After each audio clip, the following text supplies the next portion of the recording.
Yeah, just setting that up now. We're live! Just a little under 10 minutes to go until the announcement starts, as you can see up there. Very exciting.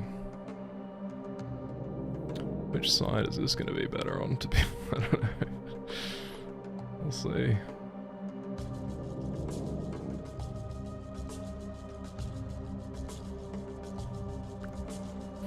So yeah, Crucible, starting soon. Very keen, very keen. Get the Twitch drops too. Not from this stream, so I hope you're also watching on Twitch. But yeah, good times.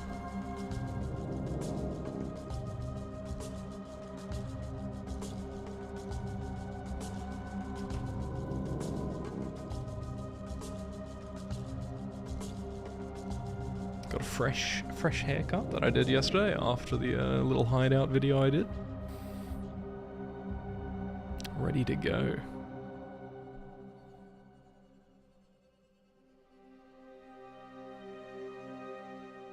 I don't even know what to predict for this expansion, to be honest. But I suppose we'll see. See what happens. Got my Chris Wilson shirt on. A little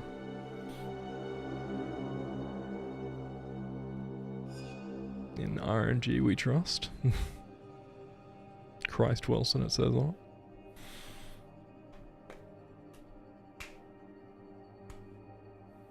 8 minutes and 10 seconds.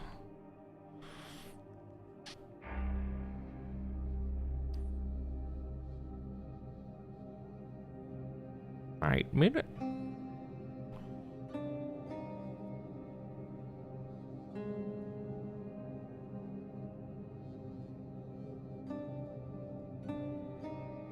Yeah, boy.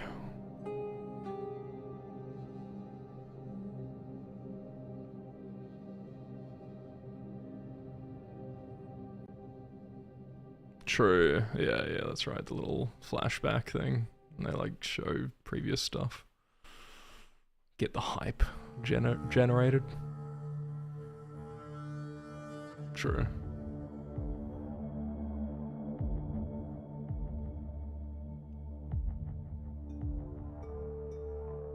Only a little. I was tempted to do more, but it's just, I don't know. It was very hard to... I think if it was a longer event, I would have been more keen, but 1 week wasn't really that great. Yeah, it'd be wild, yeah. Yeah, which is great, but still, to even comprehend what to do with that tree is hard.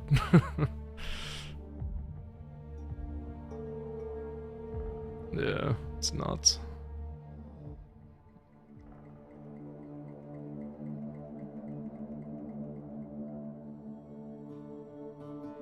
Yeah, true.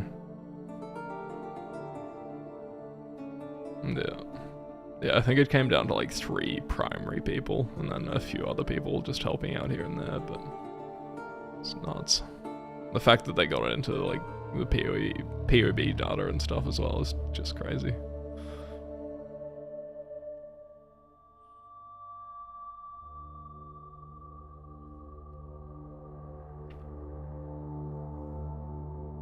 But yeah, very cool event idea and concept, but very hard to actually like...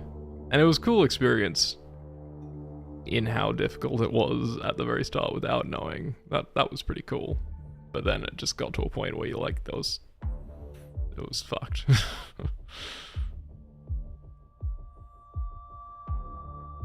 Yeah, prefer Ruthless with Sanctum, yeah. If it was Ruthless with Gold and Sanctum, maybe we could have talked, but...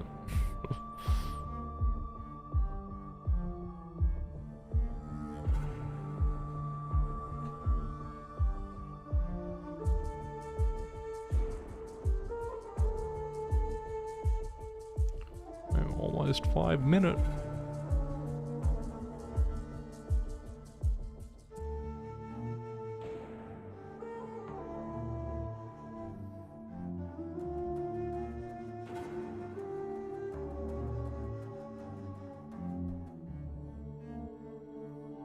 got a another screenshot they've shared on Twitter for just the Crucible League, which has the big dude over the anvil thing, and then also a skeleton pouring some lava. Yeah, that's kind of newer.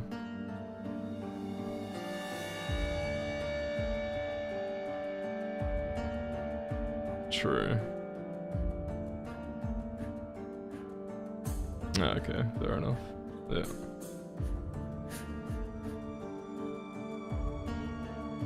True.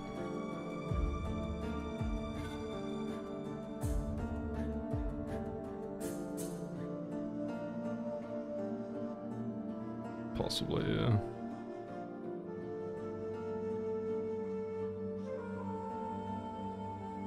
Yeah. Possibly.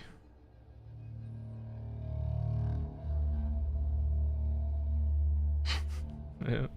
Build of the league.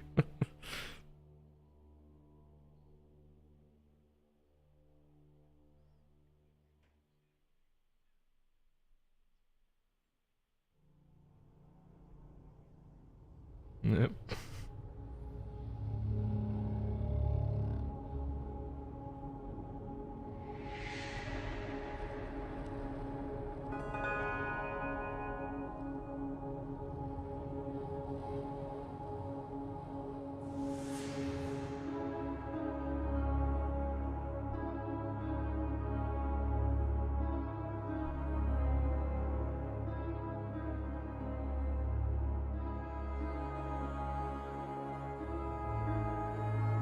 It might just be 2 minutes.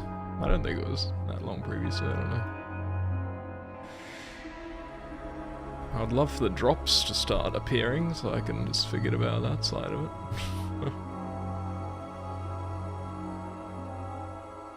Yeah. I'm just wondering if I have to refresh the page or not to make it happen.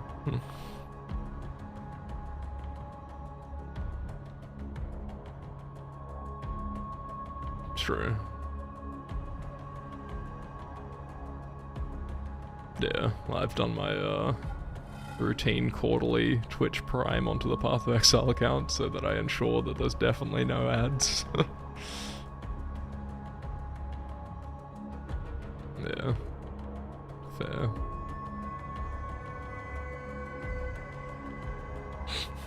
Classic.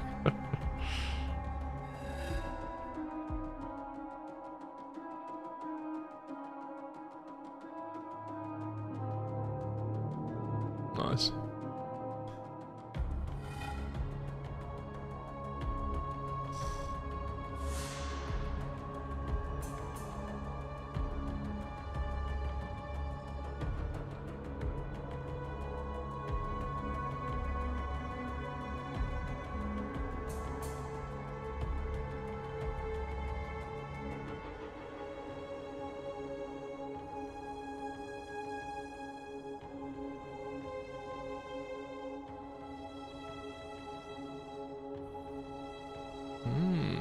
We'll see at the 1 minute mark if they do the highlight track.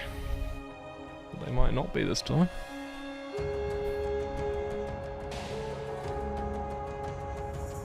No, 1 minute, yeah.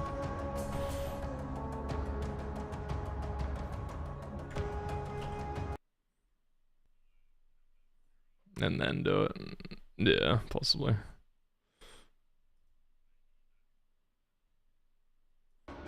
I know last time it definitely went over, but I think it still did start earlier.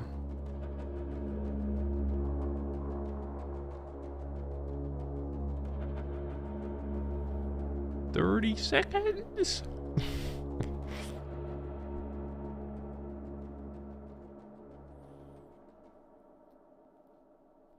Fucking hope. Classic no forest lol.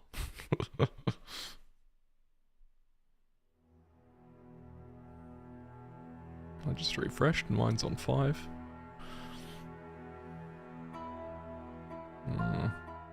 Couple of seconds ahead. Hi, I'm Chris Wilson from Grinding Gear Games. Thanks for joining us for today's livestream as we unveil Path of Exile Crucible, which launches on April 7th on PC and Mac and on April 12th on console. Twitch drops are enabled on today's livestream, so make sure you follow the instructions below in order to claim your Sphinx wings. Speaking of live streams, this is our last dedicated Path of Exile 1 announcement stream for around 6 months. That's because our 322 expansion announcement will occur during the ExileCon livestream in late July. Set yourself a reminder to tune in, because we'll also be unveiling massive amounts of information about Path of Exile 2, including revealing the date that its beta will start. Okay, back to today's livestream. Here's what you can expect. We'll start with the trailer for Crucible, followed by a deep dive on the League itself. Oh, hell yeah. Then we'll cover this expansion's endgame improvements, including the introduction of Atlas gateways and revamps to both Breach and Abyss leagues.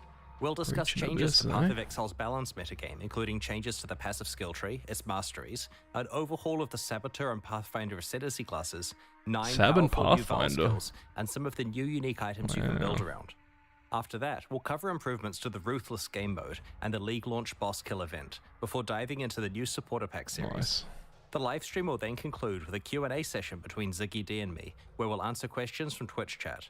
After the livestream, we'll drop the full patch notes. Yeah, Sphinx is showing up now. Cool. Let's get started with the trailer for Path of Exile Crucible. Hell yeah.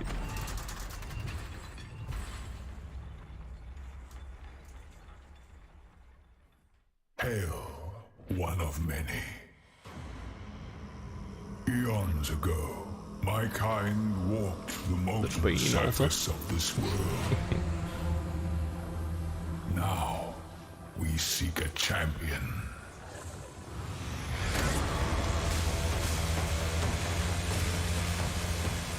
You must endure the heat of the Crucible.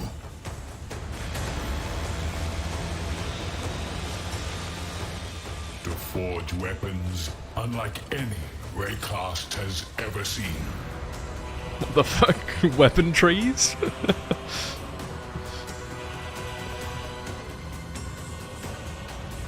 Take up the power of the Titans and bring obliteration.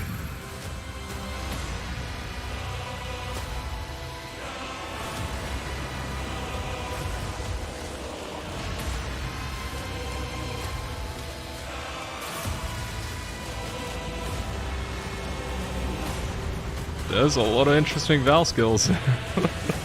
Fucking Vaal Fireball for starters. I mean, Firestorm. What the hell?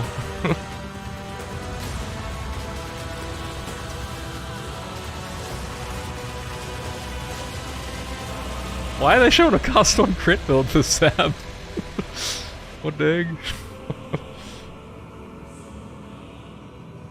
And before mines can now be like triggered. Yeah. I swear they were just showing a caster on crit Cyclone, Ice Spear, you'll learn about an ancient race of titans who once shaped the primordial surface of Rayclast. In this league, you will earn the ability to forge their power onto your weapons. And what form does that power take? In an iconically Path of Exile way, it's the ability to imbue your weapons with their own passive skill trees. These Crucible trees can have quite an impact on your character build. For example, in addition to the regular mods on this bow, its Crucible tree grants additional physical damage, physical to chaos conversion, the Master Fletcher notable passive, improved grace effect, and level 10 lesser multiple projectiles. While this is certainly a decent tree to get, it's not even the maximum depth and could be even more optimized for your build. In order to forge these powerful trees onto your weapons, you'll need to complete Crucible encounters. There's one in each area. Each encounter takes place at a Crucible forge. As you approach the forge, you'll have the choice of which of your equipped weapons you want to focus on. This can include ones on your alternate weapon swap if you want to improve one you're not currently using. After selecting a weapon, you channel it at the Crucible forge to spawn monsters. The longer you channel for, the more dangerous and rewarding the encounter becomes. As you spawn additional monsters, they combine together to create larger and more fearsome foes that grant even more experience for your Crucible passive tree. Being able to ramp up the difficulty of the encounters is a double-edged sword. While it gives you the opportunity to make rapid progress on your Crucible weapon crafting projects, it comes with significant risk to your character. It's easy to accidentally overwhelm yourself and make an encounter that is too dangerous. Channel carefully and adapt to what your character is capable of. When you first find a weapon, it doesn't have a Crucible tree unlocked. Channeling that weapon at Crucible encounters will unlock and reveal its tree, as well as allocating the first skill. You can only allocate one skill at each tree depth, so you'll need to decide which path through the tree is best for your build. As you get deeper into a tree, more and more experience is required to unlock skills. Yeah. The final depths can take quite an investment and can only be found rarely on endgame items, but also have some of the most powerful properties. For example, this wand has 2 depth 5 skills to choose from. One of them allows all damage from your Freezing Pulse and Eye of Winter skills to poison, and the other allows various brands to be attached to your Summoned Reaper. There are many such modifiers to skills that will enable very interesting build combinations. In addition to all types of weapons, shields can also be empowered with their own Crucible trees. Here's a relatively simple, low-level example. It gets a bit crazier as you approach the endgame. Speaking of the endgame, in endgame Crucible encounters, you'll occasionally find igneous geodes, currency items that can be cracked open to reveal a primeval remnant. This is a map-like item that grants access to the Forge of the Titans, the culmination of your Crucible journey. These primeval remnants always generate as rare items. Half of their mods are upsides and half are downsides. The upsides generally increase the rewards of the area or add special crafting options. For example, causing monsters to drop divination cards or magmatic ore, a form of tradable itemized Crucible tree experience. The downsides are quite punitive compared to most endgame maps. Ideally, you want to find a primeval remnant that is really rewarding upsides alongside downsides you can handle. If you don't think you'll survive a visit to the Forge of the Titans, trade the remnant away to someone else and gamble on cracking open another geode. If you survive and manage to reach the end of the area, you'll find the aforementioned Forge, which allows you to merge Crucible trees on 2 items together. The way this process works is that you provide 2 items of the same class. For example, a pair of bows, a pair of shields, or a pair of one-hand axes. One of these items will be melted down and applied to the other, which will keep its regular properties. Their Crucible trees will be merged together in an unpredictable way, taking elements of each one. This is a little reminiscent of how recombinators applied to item mods, taking parts of each Crucible tree and merging them together, as well as randomly upgrading, downgrading, or mutating skills on the resultant tree. While this process can create some really powerful trees if you get skills you wanted from both items, it can also completely wreck your precious trees, so take care choosing which you risk combining. God, some of this shit's so cool. Also, like recombinators, there are ways to manipulate the system to improve your odds at getting certain outcomes. For example, any skills that have been allocated are more likely to show up in the resultant Crucible tree. By default, you can only add Crucible trees to non-unique items, but it's possible to get a mod on the Forge of the Titans map that allows you to imbue a unique item with a Crucible tree, which can then be leveled up via regular Crucible encounters. To combine Crucible trees on unique items together, you'll want to find a crystalline geode and crack it open to reveal the secret higher-level version of the Forge of the Titans. I probably shouldn't say too much about it, but it will let you do some interesting things with Crucible trees. Jesus. There's an important thing to note about Crucible trees on unique weapons. In addition to being much harder to unlock, there's a special rule about how they can be combined. A unique weapon must be combined with another copy of the same unique weapon to merge their trees together. Because this destroys one copy, getting a good Crucible tree on a unique weapon makes it insanely valuable. It may also raise the trade value of all unique weapons by quite a lot, as players sacrifice them trying to create perfect Crucible trees. Wow. Occasionally, you'll find a Crucible passive skill tree with a special skill that indicates that the item will sell to vendors for a specific item in addition to its regular sale price. These vendor skills usually occur relatively deeply in the tree, so take some effort to allocate, but usually don't block skill choices you'd make when leveling the item up for use. The presence of these skills presents you with an interesting choice about whether you want to use the item or sell it to a vendor, and whether you want to spend your Crucible experience either revealing new trees to hunt for good skills, leveling up items to use, or leveling up items to sell. This is wild. Crucible also features its own unique items you can earn. For example, El Abin's Visage, a unique helmet, is special in that it's the only armor piece other than shields that can receive Crucible passive skill trees. Wearing it allows you to double down on certain properties that are only available through these trees. There are several other unique items exclusive to Crucible for you to discover in this league. Crucible is a dual combat crafting league with a focus on encounter difficulty scaling and deep weapon customization with a power level that we have never seen before. Without a doubt, some of Path of Exile's most powerful weapons will be forged in Crucible. We can't wait to see what you manage to create. Like all recent Path of Exile expansions, Crucible includes a lot of changes with the goal of improving Path of Exile's endgame. One area we wanted to address was mobility on the Atlas passive tree. Interesting. Often, you'll find yourself in a situation where you want to specialize in leagues that are on entirely different sides of the Atlas tree. Or maybe you want to focus on the type of altar that isn't near the leagues you have picked. To solve this, Path of Exile Crucible introduces Atlas Gateways. Nice. These are nodes that you can allocate on the Atlas tree that allow instant travel between two locations. There are three pairs of gateways, each allowing travel from the left side of the tree to the right side, or vice versa. Each end of the gateway consumes one Atlas skill point to allocate, but will potentially save you large amounts of travel points. Based. In this expansion, we're targeting a couple of endgame leagues that have fallen behind other leagues on the Atlas tree. Let's start with Breach. In the live version of Path of Exile, there are 5 tiers of Breachstone. In Path of Exile Crucible, we're raising the area levels of Breachstones to a much higher baseline level. 81 for elemental ones, 82 for physical, and 83 for chaos. Jesus. Now that the regular Breachstones are much higher level, we have retired charged, enriched, and pure Breachstones. They will be converted to regular ones. Wow. We have also changed how flawless Breachstones are acquired. Previously, you could only get now them just from normal Maven and flawless. invitations, but we prefer access to the hardest Breach content to actually come from playing Breach. Now there are 2 ways to get flawless Breachstones: through blessings, which are now rarer as a result, and through a skill on the Atlas tree.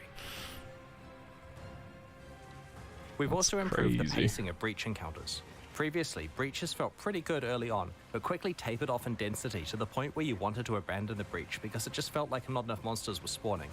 So basically everything just drops pure now. That's leaning nuts. more on the side of it feeling overwhelming towards the end of the breach.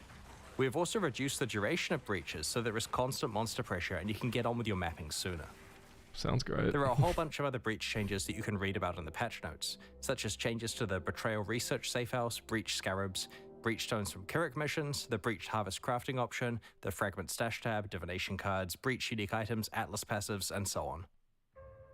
We're also revamping Abyss in a similar way. Abyssal Depths now always contain an Abyssal Lich. What? Previously, the prevailing gameplay was to check the loading screen art of an Abyssal Depths to see if it contained a Lich, and bail out if it didn't. Now, the Depths always contain a Lich, removing the need for this step. While the rate of encountering Abyssal Liches is unchanged, Abyssal Depths are rarer than before. However, Abysses now have a chance to spawn a Stygian Spire in place of their reward chest, which will drop all of the jewels and other items you'd normally receive, as well as a Stygian Vice. That's cool. In addition, you're guaranteed to always get a 4-hole Abyss alongside your Abyssal Depths. Previously, Abyssal Depths could only spawn immediately after a single Abyssal Hole, which prevented you from getting full value from the Abyss. The Lightless Legion notable passive has been replaced with a new skill which grants Stygian Spires in your maps drop items with +1 to item level. This is intended to allow players to continue to be able to obtain item level 86 Stygian Vices and other base types as a reward for specializing in Abyss. The small passives leading up to this notable passive have also been replaced. We've done a balance pass on Abyssal Lich encounters to make them more appropriately difficult relative to the current standard of endgame encounters. Abyss uniques have had some balance attention also, and the details are in the patch notes. Overall, these changes should ensure you can play a wider variety of leagues in the endgame, both through being able to access them more easily. Would that be the and because first Breach Vaal and minion Abyss now skill? feel far more modern and competitive with other popular league content. Oh yeah, true, Skellies. A big goal of the Crucible expansion is to provide a lot of new ways to build characters and to breathe new life into older builds. To achieve this, we're doing 2 things. Firstly, we have created many more interesting options for one of Path of Exile's core build systems, the passive skill tree, by overhauling many of its masteries. Secondly, we have revamped 2 specific Ascendancy classes. Oh yeah. As we reviewed the masteries on Path of Exile's passive skill tree, we realized that a lot of the choices were rather bland and could be a lot more exciting. We went through the masteries one by one and tried to come up with as many interesting stats as we could, ignoring what was currently there. Once we had a short list of high-quality stats, we added in the existing ones that used to be on each mastery and picked the 6 best. All of the leftover ones have been saved for later or used in places like unique items. This process was performed on approximately half of the masteries on the tree, initially targeting the ones that needed the attention the most. Previously, some masteries only had 4 options, so we've tried to increase as many as possible to 6 options. We've also added a couple of new mastery types that we felt were missing. Let's look at an example, the Life Mastery choices. You can see some of the interesting new options, such as the ability to manipulate your low life and full life thresholds, which allows you to more effectively use the damage while on full life support gem, and many unique items. Getting a large increase to maximum life when you have no life on your body armor not only works really well with a whole lot of unique items, but also opens up new prefix composition options for rare body armors. Here you can see the armor and energy shield mastery has more options available than before. The other thing we focused on with this one is tying the mechanics together better. Instead of some being about armor and some being about energy shield, we've tried to make sure each really emphasizes having both armor and energy shield. Wow, 5% of AS over 1 second mastery, when you take physical damage. damage. 3 increased life, mana, and energy shield recovery stats into one choice that affects all of them. The space we've freed up has been used to add some powerful new options, such as a portion of your leech applying instantly. The spell suppression mastery also has many interesting options. Your chance to suppress spell damage becoming lucky is extremely useful before you've optimized your gear and haven't reached 100% That's a chance yet. too, but yeah, The third option rewards you for stacking more than 100% spell suppression, which previously had few benefits. Now it's something you can plan your itemization around. While looking at masteries, we noted that there were some mechanics that didn't have enough passive tree support, so we decided to add some more options and passive skill choices for those mechanics. Yeah, we also wanted to grant more access to certain types of masteries in specific parts of the passive skill tree. For example, in order to allow more access to the attack mastery, we've added an attack cluster by the Templar and one between the Ranger and Shadow. Yeah. Wait, they used to be more access to potion other forms nodes. Of recovery, such as regen and recoup, so we've added some new passive skill clusters. Note that there is now a new mastery called Recovery. Well, they might We've have also been. added more capacity for investment in certain mechanics that we felt could be improved, such as link skills, stun mitigation, and links. These mastery improvements and passive tree changes are just some of the ones introduced in Path of Exile Crucible. We look forward to your feedback on the rest when you check out the passive skill tree next week. Tax fire additional prod. What the egg? We identified 2 that needed work, the Saboteur and the Pathfinder. Both have been significantly changed in Path of Exile Crucible. Yeah, These changes reinforce their respective identities while adding some new options to build around. The Saboteur is definitely the Ascendancy class most aligned with traps and mines, but the old version of the Saboteur made it difficult to play anything but traps or mines. The new version has more builds available, including a whole new specialization, Triggers.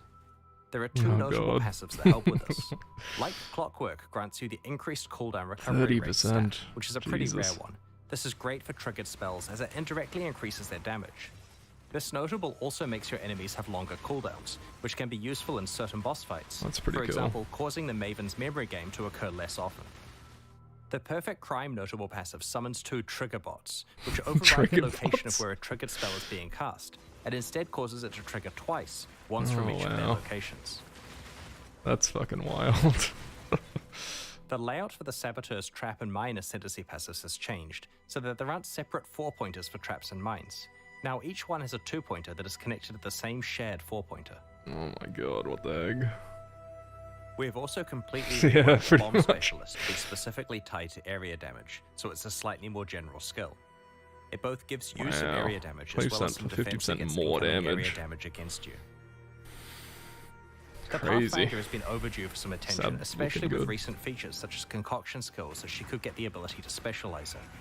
We also wanted the Flask-themed Ascendancy to have a proactive way of improving Life Flask usage. Master Distiller allows you to turn most of your skills into concoction-like effects. Master Surgeon now effectively gives all of your Life Flasks the Enduring effect, previously only found on Mana Flasks. Finally, both of the major Flask-themed branches now have some form of Flask Charge recovery. There are other improvements to the Pathfinder Ascendancy, such as Nature's Reprisal, now interacting with Wither to improve all forms of your 50% effective Wither. Jesus. Forms of it. Check out the full details in the patch notes that we'll be posting after the live stream. God, Path of Exile Crucible introduces POV. 9 new Vaal Skills. Last expansion, there was an emphasis on melee Vaal Skills. In Crucible, we're making sure that many other types of builds get new skills to build around. Vaal Skills let us introduce quite powerful effects that we couldn't normally give to a regular skill that can be used constantly. They also implicitly act as a buff to the underlying skill. Vaal Absolution upgrades one of your Sentinels of Absolution into an Apparition of Innocence. Oh, that's cool. You can only have one just get your own innocence. But just check out these massive AoE skills. Holy shit. Oh my god. Vaal Arctic Armor instantly encases you in ice, preventing non-instant actions including movement, but granting massive damage reduction against hits. After a short duration, it also starts to regenerate your energy shield and mana at a fast rate. Yeah, it's like The Vaal damage Mortal Call reduction and from regeneration back in the lasts days. for a few seconds, or until you have been hit 3 times. It cannot be manually cancelled. Because the skill is Saves you from instant, 3 it's a hits. great emergency button against dangerous boss slams. It also makes you count as being frozen, despite Arctic armor normally making you freeze immune. Having another way to self-freeze may be of interest to a few mad scientist build creators in the community. God damn. Vaal Lightning Arrow fires a barrage of Vaal piercing Lightning projectiles Arrow? Holy that cause shit. lightning to strike nearby targets whenever they hit an enemy. After a short amount of time, or when they collide with That's terrain, wild. the arrows randomly change direction and continue flying. This occurs a number of times before the arrows expire. Each arrow can hit the same target once per redirect. Because the arrows travel for a set time before redirecting, rather than a set distance, Basically makes your projectile lightning speed arrow into modifiers spark. affect the distance traveled. High projectile speed lets you clear out huge areas with them, while reducing your projectile speed increases the chance of them hitting the same target multiple times. With very low projectile speed, the skill can hit a single target 20 plus times. Jesus. Vaal Reap conjures a ring of scythes Vaal that deal Reap. damage to all enemies in a circular area. The scythes leave behind a pool of blood that deals heavy physical damage over Jesus. time to enemies standing in it, and for a short duration after they leave it. Vaal Reap instantly grants a large number of the blood charges used by normal Reap on use, as well as temporarily higher maximum blood charge capacity, substantially powering up the regular version of the skill. Path of Exile Crucible introduces 5 other Vaal skills we'll reveal over the next week. Vaal Fuck Animate yeah. Weapon, Vaal Domination, Vaal Ice Shot, Vaal Rejuvenation Totem, Oh, and Vaal Power Skill. rejuvenation totem. No This expansion way. also introduces more than 10 new unique items. There are 3 in particular I'd like to show you Rejuvenation today. totem. Blood Price is a It's unique happening. helmet that has a new effect, reserving enemy maximum life. This does exactly what it implies, causing nearby enemies to start at 92% Wow. maximum life. That's While this increases your clear crazy. speed against all enemies, it's especially useful against bosses. The helmet's drawback is that it reduces your maximum life. Wait, but can't you put provides that on decent Animate life Guardian? regeneration and block and stun recovery to counteract this. Painted Pact is an Big. amulet that causes chaos damage over time to heal you while you're leeching life. While the amulet provides a decent amount of life leech itself, it'll certainly require a That's few tricks pretty to nuts, unlock because its there's a full lot of potential. things that can make you take chaos damage. Widow Hail is a unique bow that is different from Yeah, any other bow in Path of That's Exile. nuts. As a weapon, it does basically no base damage and doesn't grant any stats of its own, but it does dramatically What increase the the fuck? power of mods provided by your quiver. Needless to say, this could produce some pretty ridiculous outcomes. That with could good be rare or wild unique on quivers. Bama. We'll reveal some of the other new uniques over the coming week. Ruthless is a game mode that we released alongside the Sanctum expansion late last year. It's designed around extreme item scarcity and is challenging because you're constantly behind the Nah, item Ruthless power curve. login. So far, it has found a very passionate audience of players who love how rewarding item drops feel in such an austere environment. We have some small improvements to Ruthless and Path of Exile Crucible. Firstly, Eternal Orbs Oh are my back god. in Ruthless. These are an extremely powerful currency item that allows Hell you to yeah. imprint an item and restore it if you're unhappy with the result of crafting. That's so We good. disabled these game-wide 7 years ago because they were far too powerful when combined with all of the different crafting options Path of Exile offered at the time. That's Ruthless based. does not have the base game's crafting feature set, so we have enabled Eternal Orbs to drop in Ruthless, albeit extremely rarely. Ruthless now has its own set of challenges to complete. Like the ones in early Path of Exile, there are a total of 8, and they're very difficult. Like we've done in the past, we're hosting a boss kill event at the start of the Crucible Challenge League. It'll be held in Ruthless Hardcore Solo Self-Found, and will require you to kill both the Uber-Searing Exarch and the Uber-Eater of Worlds, making it by far the hardest event we have ever run. The first place winner will get to work Oh, so with they our design actually team are to doing add the a boss new unique race item to Path of in Exile. You'll also Ruthless. receive That's a hilarious. transferable Ultra VIP ticket to ExileCon in July.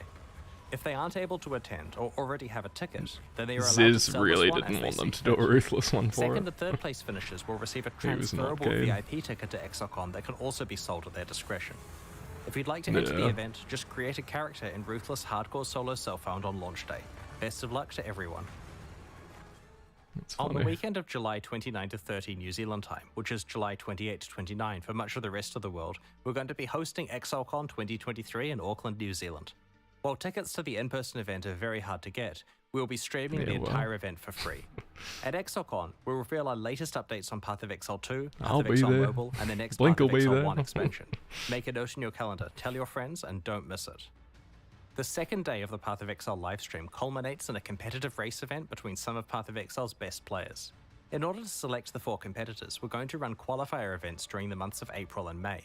The winner of each event will receive a VIP ExileCon ticket, return flights to Auckland and accommodation, and will compete in the race event live on stage. All 4 qualifiers in the final event will be run on the 3.21 version of Path of Exile, which has received a fair amount of early game balance work that will change the racing meta quite a lot. You'll be able to read more in the patch notes. Once 3.21 releases next week, you'll be able to solve the new meta, practice hard, compete in the qualifier events, and hopefully win your place on stage in July. Alongside Path of Exile Crucible, we're introducing a few new types of microtransactions. An example I wanted to describe today is that of mannequins. These are hideout decorations that you can place to show off sets of microtransactions you have assembled. You can equip them with your spare micros and pose them in various ways. It's also possible to swap your entire outfit with a mannequin's one, which lets you easily store micro sets to be retrieved later. Oh, you can store them. That's so based. Other new microtransactions coming up include wrapping paper, which lets you gift wrap items to hand to other players, or even drop in town for random people to pick up. What? Dropping scrolls of wisdom. 2 new series of supporter packs, the Lithomancer and Enchanter I'm guessing packs. they're consumables Each though. tier contains the pack's full face value and points, alongside several exclusive microtransactions. These packs are only available for the duration of the Crucible League, and will leave the store forever when it ends. As always, the microtransactions in these packs are purely cosmetic and do not affect your character's power or progression in any way. The Lithomancer series of supporter packs contains 6 exclusive microtransactions. The dark one's cool. The Tunnel Bear isn't just adorable, he will also take the place of the Crawler in Delves, lighting your surroundings and laying down cables. Fucking, yeah. Apparently, this is what happens when a bear gets into a kilo of sulfite. Might explain what happened to Nico. The Ring of the Demon Slayer attempts to exorcise rare and unique demons when you hit them. The souls of defeated demons are banished to the depths below. Yeah. Yeah, true.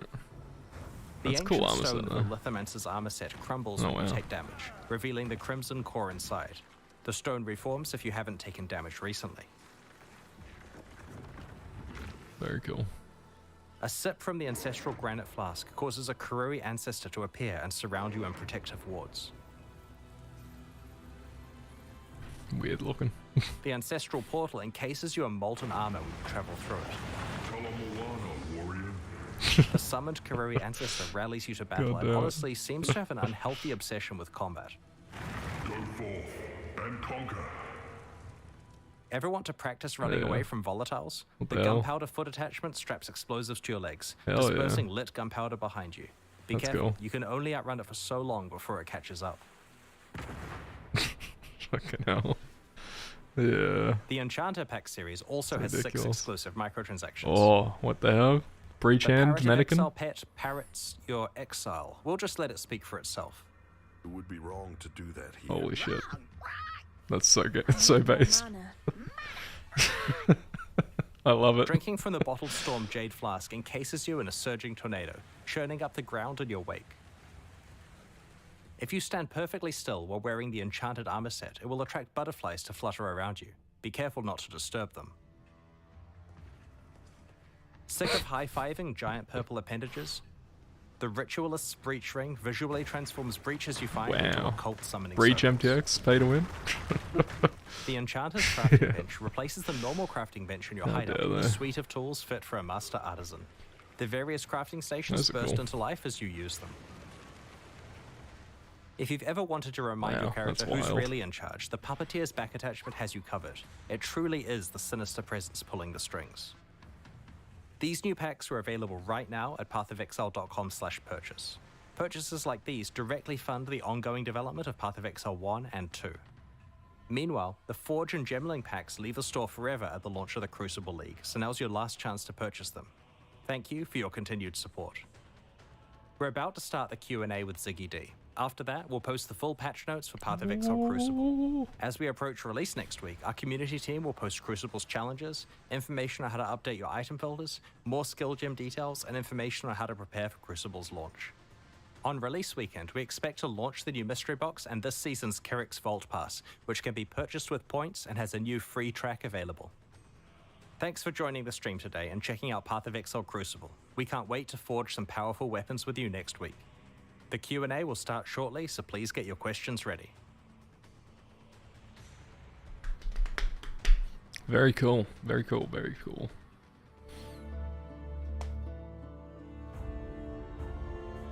It's easy, what do you mean?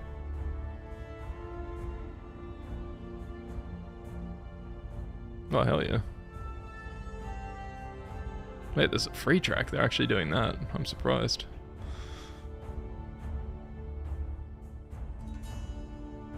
True.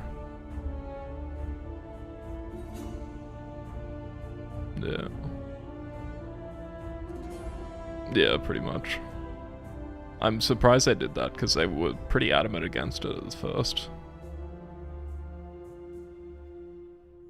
Oh, I'm keen for it, for sure. But I'm just surprised they're doing it.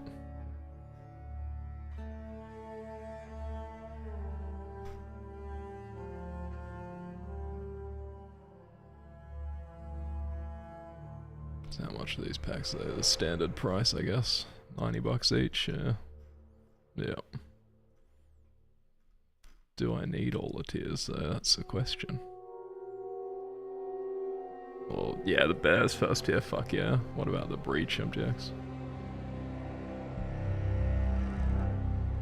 Yeah. True. Breach is a second tier anyway, but yeah. Definitely need the bear. Is there anything else out of that half? I mean, the nice black armor is from the $60 tier and that side of it. But I could maybe do without that, to be honest.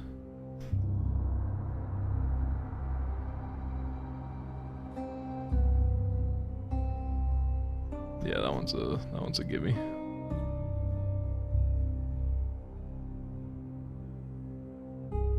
Yeah, I'm not sold on those. I do like the armor, but I probably wouldn't use it that much.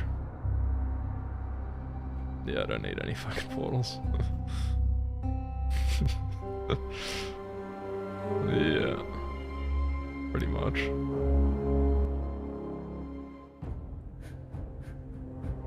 I don't know, Parrot's fucking based as hell. Yeah. What slot does the Parrot of Exile go on though? That's what I'm wondering. Oh yeah, true.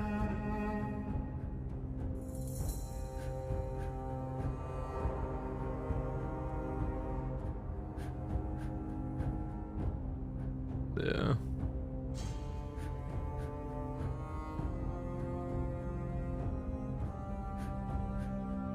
Oh really? Wow. Crazy.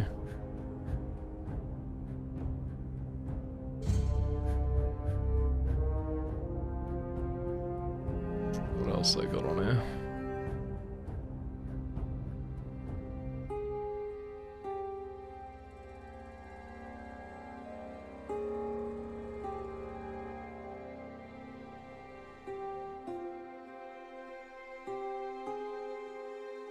Okay, fair enough. It's at least a spy, yeah, fair enough. That is winged though, but fair.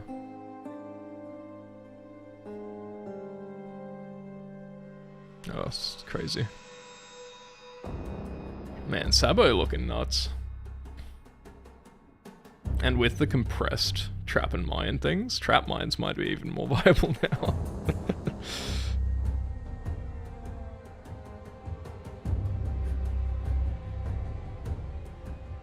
Yeah.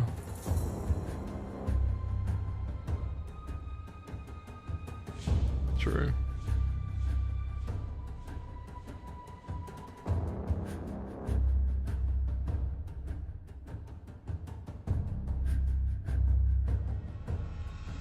Oh, they've removed the node that was like increased trap damage per trap. That's kind of sad because that was a lot of damage. Yeah.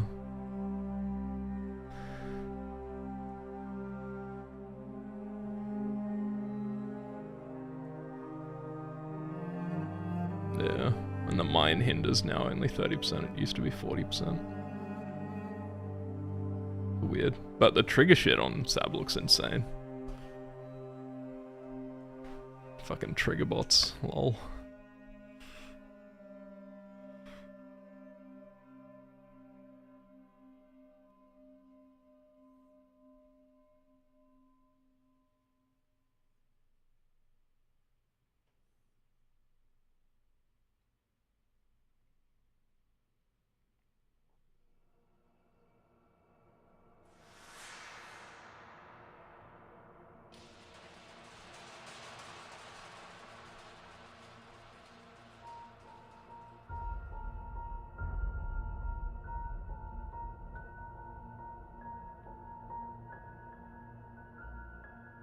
Master Alchemist is now 50% chance your flask to not consume charges. What the hell? That's crazy. Oh wait, does it not have the charges per second anymore at all? That's... Oh, okay. Grants to non-channeling skills consume... Wait, it's just adrenaline. Oh yeah, okay, sure. And that now leads to the other, the life one, okay.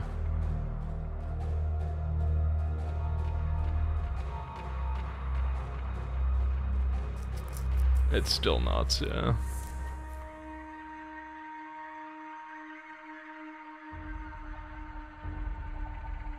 Because you can get insane life flasks. I mean, even if you're just using the Kuroi one, that thing's nuts as well.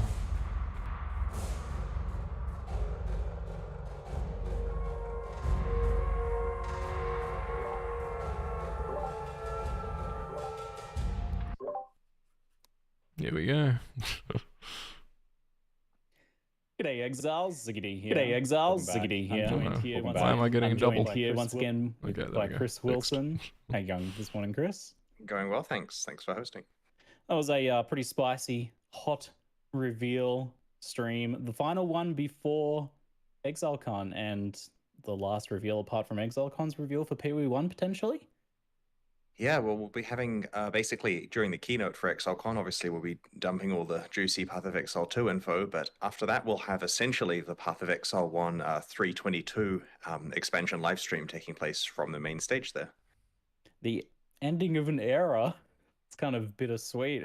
A decade of Path of Exile action at this point coming to a close, but moving into Path of Exile 2, obviously very exciting. So we won't be probing into that too much here because that is for ExileCon. So for now, let's talk a bit about Crucible. Has there been any reference to Titans and this very early stage of Rayclestian history before now, or is this kind of new ground that you folks are exploring this time around? We like to come up with a mixture of taking something that's referenced and then expanding on it. And I don't want to spoil too much of the investigation of where this is referenced in the game, but we recommend looking into the Red Blade Warbands faction. That's a good breadcrumb place to pick up. The lore experts can begin their investigations there. So the main feature, I think, of Crucible is the power that it's offering players here. How much power is there in Crucible, and are there any drawbacks to that power? Well, you can definitely view this as pretty strict power creep on weapons. Let's just say that. I mean, I'm pretty sure that there haven't been Path of Exile weapons this powerful before. So you're not sacrificing anything by having a weapon tree on the weapon. It's just purely upside. But many of the individual skills do come with their own downsides, and you can choose whether to allocate those or not. And so on a weapon by weapon and skill by skill basis, you're definitely going to have to make decisions about what's best for your build. When it comes to designing like power that has drawbacks versus doesn't have drawbacks, how do you decide which route to go? We feel that having hard decisions about weapons and build choices and skill use is really interesting. It causes you to have to adjust your build around drawbacks. We don't really want to make a game where you linearly just get the ability to kill monsters more quickly without having to think. We like the idea of finding a choice you can make where you're like, like this will increase my power, but I have to work around something else. Like potentially there's a skill that increases your fire damage, but makes it so that you have slightly lower fire resistance. Not a large drawback to work around, but it pauses you for a second and causes you to think, where can I get the resistance elsewhere? Now, I want to emphasize, many of the skills here don't have drawbacks. This isn't like, say, Scourge, where there's a corresponding drawback to every single one. It's just the case that for the powerful ones, we've put drawbacks on them so that there's a decision that you have to make. And it's typically the ones near the end of the trees that have the drawbacks, so they don't really block your choices very much early on. Yeah, it feels like a big difference compared to Scourge in that regard. But I've always thought power creep is good when it's interesting, when it offers you like different decisions and an interesting extra layer of customization. Do you have any more like most ridiculously powerful Crucible trees or nodes that you've seen in testing so far? Holy fuck! There are some pretty cool combos. For example, if you found a skill that dramatically increases your cast speed at the cost of lowering your damage, then you may want to use, say, Summon Raging Spirits, because then your increased cast speed means you're casting way more of them, doing a lot more damage, and the decrease to your damage doesn't affect the damage of your Raging Spirits, so in that case you completely bypass that drawback and get something that's better value.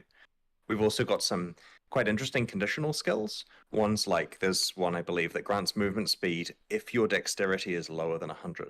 And so if you're able to make a build that doesn't have 100 dexterity, like for example, you're just pure intelligence or pure strength, then you can easily take advantage of just a free movement speed boost. I wonder what the option is for low int characters. Could something like this ever go core in Path of Exile, or is it just too powerful? Like, it seems, I look at this and I think, no way is that going core. We intentionally do not have any discussions internally about whether something's going core until we've let people actually play the league and get some feedback on it, because it's premature if we think, yeah, this can go core, and then everyone hates it, or vice versa, then that's an issue. So we throw it out there, see what people think. When we do integrate leagues with the base game, we typically do make changes to make them appropriate for integration. Like, one of the many topics for this coming year is what are we doing about Sanctum, for example? And certainly there's discussion there about how we would make Sanctum appropriate for base game integration if it is going core. With these items having these Crucible trees and everything, maybe the league doesn't go core, but these will go to standard in some capacity. Will they work in standard? How will that work? They will work in standard, yes. So you can rip them from hardcore to standard right away. It's going to be good fun. It's worth noting you can't level them up or allocate nodes any further in standard. Like, you probably want to get the tree allocated correctly before you do ref it to standard. But yeah, you can use those skills over there. I imagine there's a lot of experimentation as well, because you potentially want to, like, looking at the end game of this is to level up multiple different weapons, selecting the best nodes, and then combining them together until you get like a blend of your perfect ideal nodes. And I imagine that could take a while to get the perfect one. Certainly, yeah. There's a lot of cool stuff that can happen that we learned from recombinators. So there's quite a big grind to get perfect stuff. And then when you're looking at it on uniques, for example, the grind is even larger. Like, we're really excited to some extent about how the concept of, let's say you want to have a like Starforge or something that's got the best tree on it. How would you actually do that? And it requires quite a concerted effort from most of the community of online players to achieve that, but it's possible. Now, can you respec or change those Crucible node allocations? Yeah, if a skill has been allocated, like as in you've chosen the skill, you've got all the experience towards it, you're getting the benefit from it and so on, then you can scour it with an orb of scouring. So that will unallocate that last node there. And then for the ones that you're working towards that you haven't allocated yet, you can instead retarget the effects, the efforts of the next Crucible encounter you do towards a different node. And I wish I had a graph up so I could demonstrate it. But essentially, if I'm halfway through leveling up to one of the two choices I have at a certain intersection, and I instead want to work towards the other one, I can just freely swap across. And once it's allocated, I have to use a scour to undo it and get that experience back. Excellent, that makes sense. Are the nodes available on two-handed weapons more powerful than one-handed weapons? Sorry. Yeah. Yeah. Oh, sorry. I was just doing a quick dev check to make sure I wasn't making stuff up. Yeah, nodes on two-handed weapons are more powerful than one-handed weapons. You could think of it as, broadly speaking, if you have a two-handed weapon, you're getting the same rough power that you would from having a one-handed weapon dual-wielded or with a shield. Certainly makes sense. And that kind of like feeds into the next question. Like, quivers aren't craftable because a bow is a two-hander and gets that power level, I assume. Correct. Yeah, we had the choice there of, do we want a bow to be balanced like a one-hand weapon or balanced like a two-hand weapon? And we thought, well, probably balance it like a two-hand weapon and just ignore quivers. It means that we can double down on having powerful bow effects, and players only have to, in that case, craft a tree on one item. Did you ever feel like maybe we should give a special exemption to face breakers and similar items that have you not equip a weapon? It's been discussed, but there's we don't want to have a philosophy that every Path of Exile league must work on literally 100% of builds to its fullest potential, because that really constrains us to really watered down leagues. So in a case here where a facebreaker character potentially just doesn't get a boost like the other characters do, I mean, they can still play just like they could last league. It's that they're not getting to enjoy the the main hand weapon damage they're getting from this. They can obviously still craft a shield or various unique items. Yeah. Now, Crucible's like these passives specific to weapon types. I assume bows and melee weapons will have different nodes because they want different things. But what about like swords compared to axes, or minion ones compared to non-minion ones? Yeah, so essentially weapon types do have mod restrictions. So the examples you give are reasonable. The bows and melee weapons have different ones. Minion ones, caster ones, bows all have their own special passives. I believe in Path of Exile there isn't a lot of direct difference between swords and axes that would cause there to be many skill differences here. So those ones are very similar, but we have tried to make sure it's all sensible. You're not going to get stuff on a weapon that's irrelevant to that weapon. Great. Will that unique Crucible helmet, the Elabin's Visage, just have a mixture of everything, or how does that work? That one gets shield ones. Oh, okay. So shield probably, I assume, then has a more defensive oriented. Yeah, I believe that it gets shield ones, but it can't give you like static local block and various other bits and pieces that wouldn't work very well. Now, on unique items, once you add a Crucible tree to a unique item in the Primeval Remnant map, can you progress the tree and unlock nodes in regular Crucible content encounter, or do you have to keep doing the maps? You can unlock nodes the regular way. So basically, doing that map, if you get the mod on it that enables you to put a Crucible tree on a unique, and I should add that's a moderately common mod, but certainly requires you to get lucky and get it, then you've kind of unlocked the ability for that unique to then have a tree that's explorable. At that point, you can then just go back to regular content in your regular endgame maps and level it up. It's only when you need to get a second copy of that unique unlocked and or do combining that you need to go back to the Primeval Remnant maps. Now, viewers are always looking for clever ways around the system. I saw one that was if you take a item that already has a Crucible tree and chance it into a unique, does that bypass the Primeval map requirement? Or are you locked from doing that? It does. Wow. Ooh, okay, So there you go. chance. Chance orbs going up. Any solution here that involves more gambling from the players is happy with us. Okay. Now we have some chat questions on these topics as well. So Crucible interaction with mirrored and corrupted items. Can you do anything with those, or are they locked out? Okay, so there's some fun stuff you can do in the higher tier version of the endgame map, the one that's really hard to get. And an example here, and we don't want to spoil too much, but an example, I believe, is that there is a mod which enables you to use, is it a mod or a base property? It's a mod on the map item. Right, a mod on the map item that enables you to interact with corrupted items, for example. And so there are exceptions that you can bypass. I still believe you cannot do anything with mirrored items, right? No, but if you mirror an item, it copies the tree. Yeah, so mirroring an item does copy the tree, but once you've got the item mirrored, it's unmodifiable. Okay, will you, this is a question I think for Ruthless, will you be able to imprint Crucible trees? Yes, I don't see why not. All right, cool. Will Dancing Dervish benefit from the passive tree while the item is disabled? This is kind of feeds into questions like about energy blades and things like that as well, where you've got weird contextual changes in how a weapon is used and classified. We certainly had bugs related to putting energy blades in the Crucible. That was a fun time. Always. Always. Energy blades doesn't work. I'm not sure about it. We'll have to look into it. I mean, I'm certain the QA team have gone through everything and fixed it all, but that wasn't percolated up to me. But we'll make sure the sensible outcome applies. Talking now about trade a bit, how will trading items with Crucible trees work? Will you be able to search for nodes on the trade site? We are trying to get that functionality, but it's worth noting the way that this works is the trade site is put together by one of our staff members who's very busy, and he only gets the copy of the league to go and do the trade site stuff like yesterday kind of situation. So he has a week to get Crucible support working, and so we're working on it.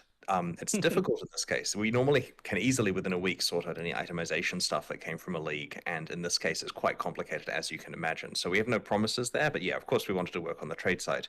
And it's worth noting we do have an API, so if the public want to take the API and implement it better than us or faster than us, they're welcome to do so. But in the meantime, yeah, we'll try to get it up, and we want it so that people can easily identify certain nodes and trade for the items. And my expectation is that it will probably be straightforward to find items with a specific node, but doing complicated searches involving combinations of nodes and other stuff will certainly not be possible initially. And so I think that the worst case scenario is players are going to be able to find a bunch of items with a node that they're looking for and then manually examine them to work out which one they actually want to trade for. And that's not a terrible compromise. In fact, it's personally how I prefer it to work, so the trade is a bit sticky.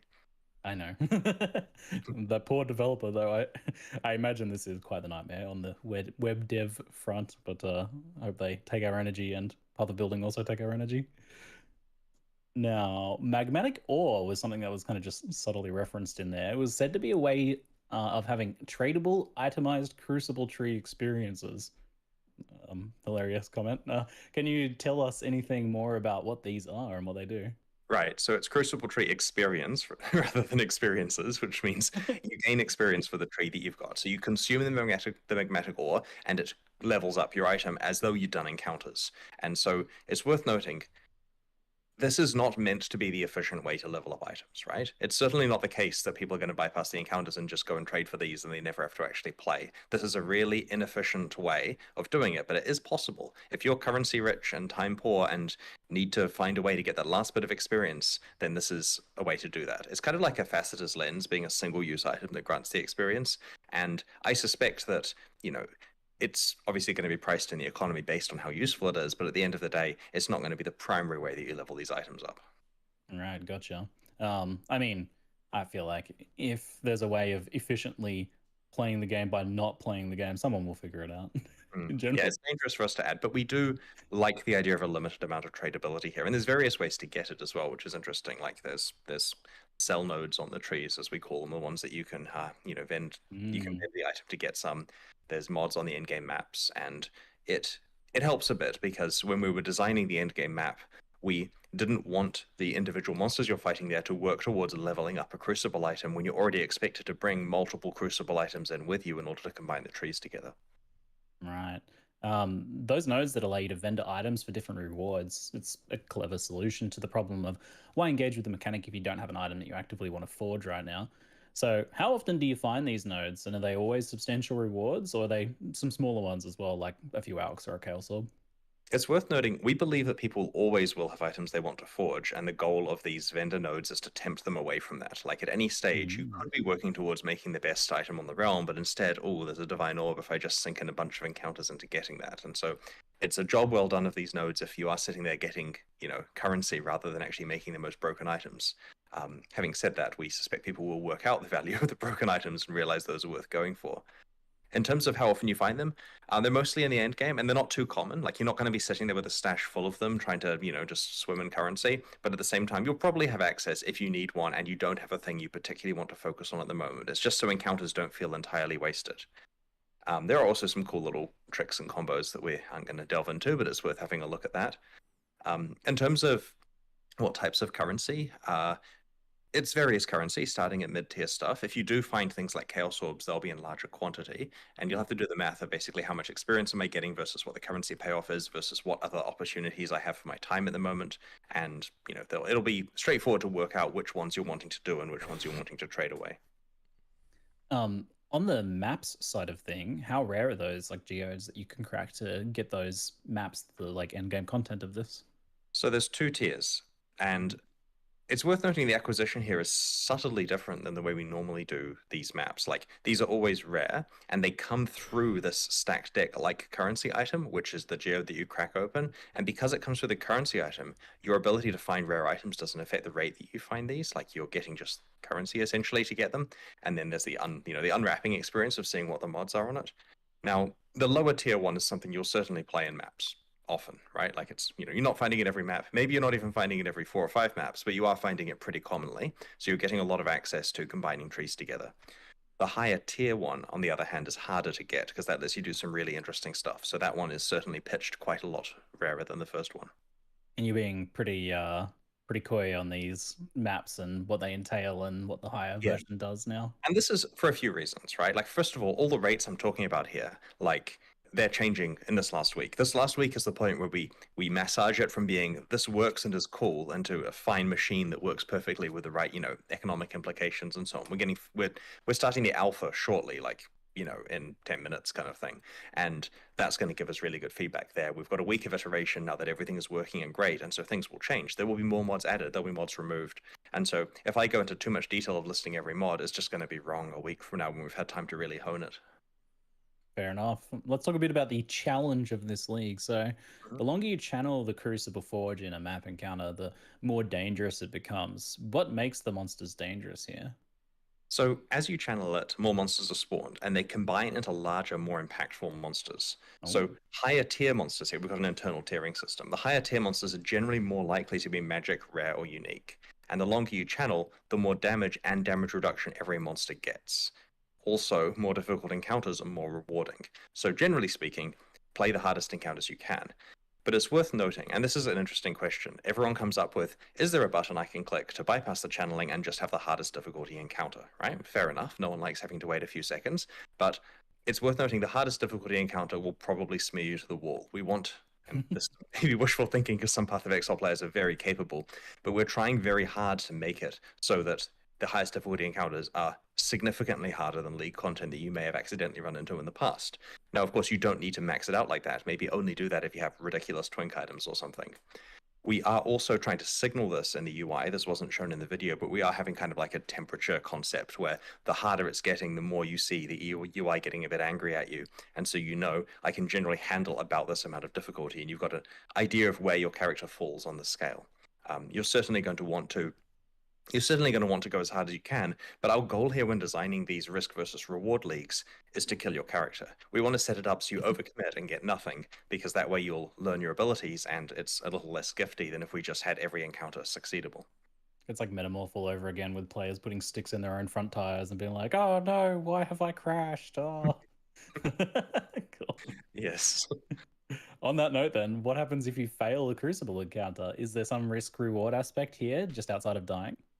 You only get the Crucible tree experience if you complete the encounter, but your item is not at risk. We went moderately safe with that. So essentially, if you make an encounter that's too hard, you might lose experience on your main character or lose your hardcore character or something if you die. But realistically, the only thing you're practically missing out on is finishing the encounter to get the experience. I noticed on the Primeval Remnant map teaser, there was a mod, players cannot suppress spell damage.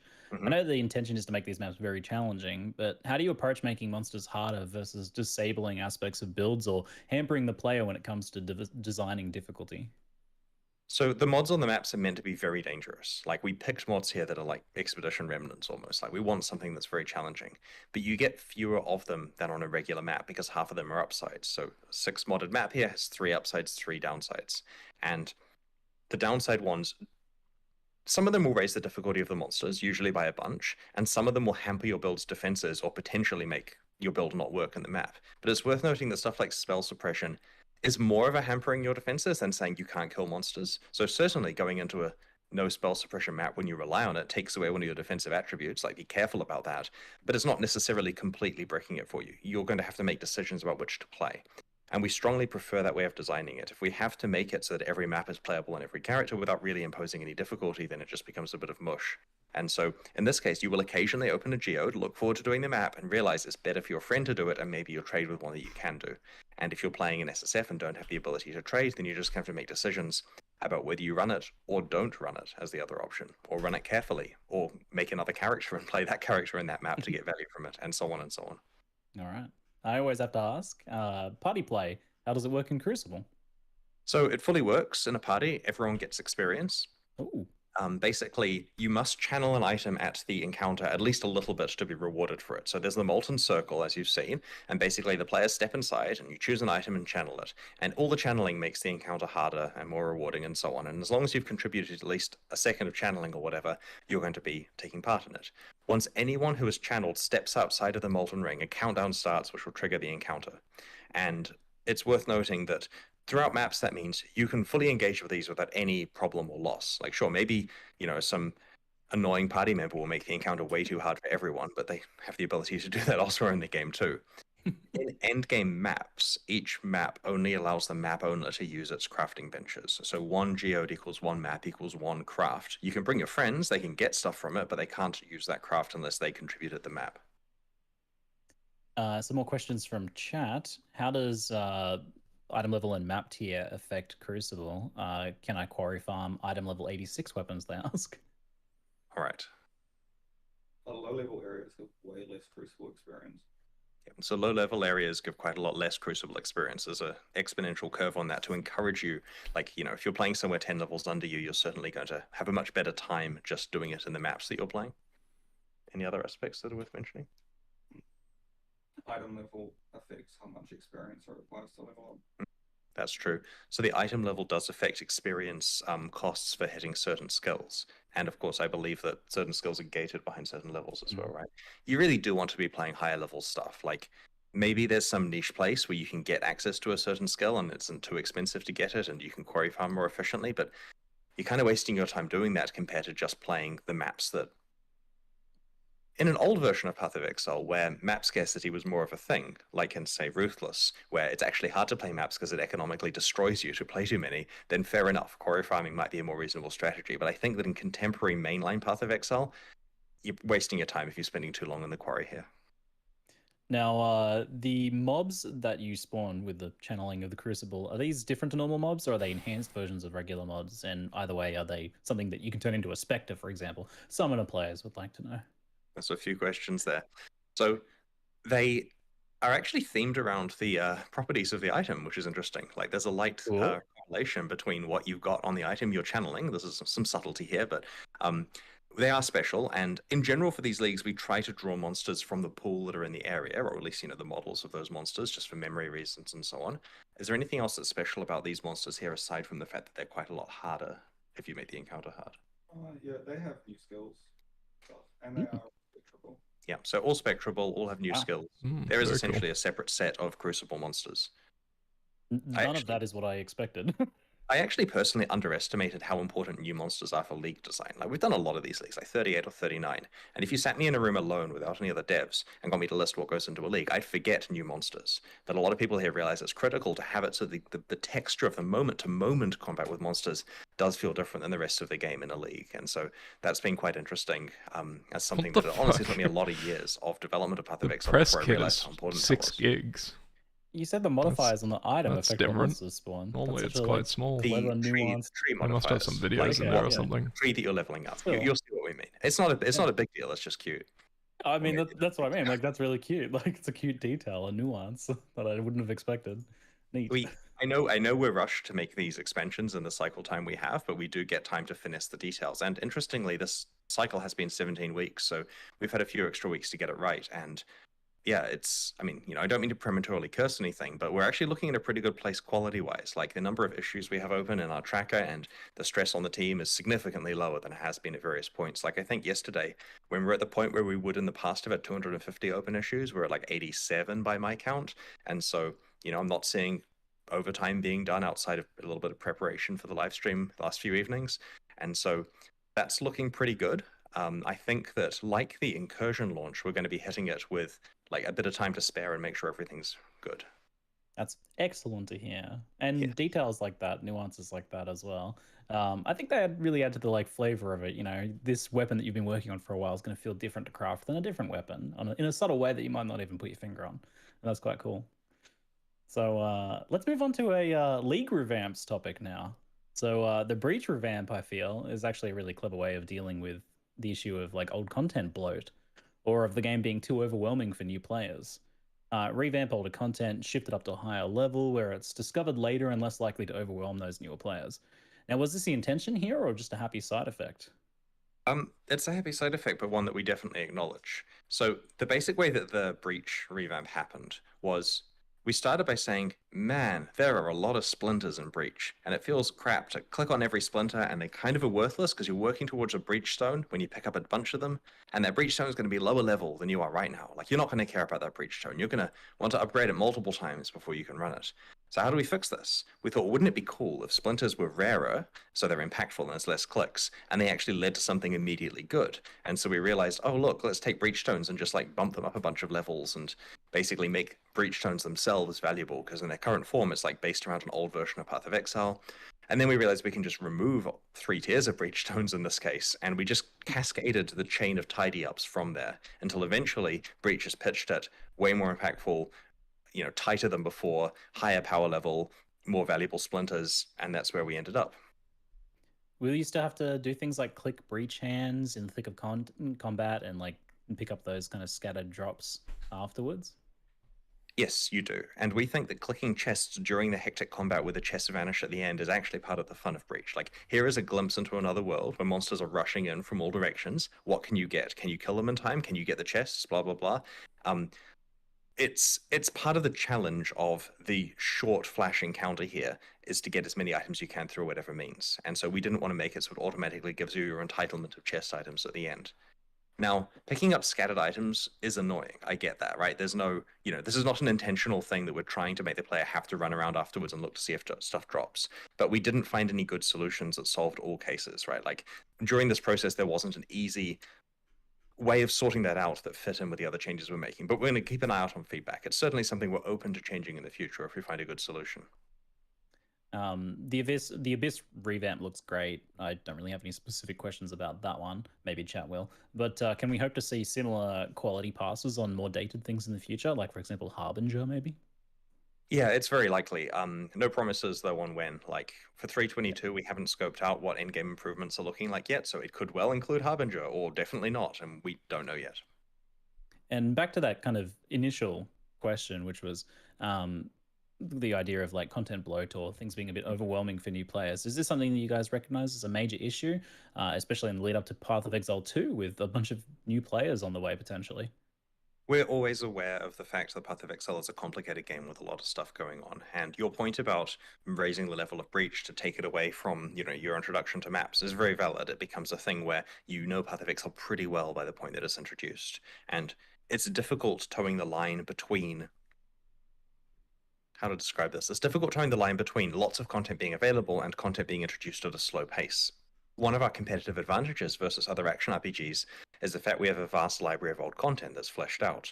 But on the other hand, that can be a problem because for new players, when they have to understand 20 complicated systems or 50 complicated systems, it's sometimes easier to play other games that require less learning. So we're trying to make sure that many of these do actually feel pretty optional and you get them, it's no problem for them to learn how Breach works several weeks into playing potentially.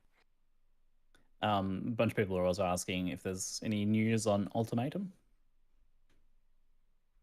We have mentioned in the past that we have a plan for Ultimatum. That plan is definitely still happening, but not part of 321.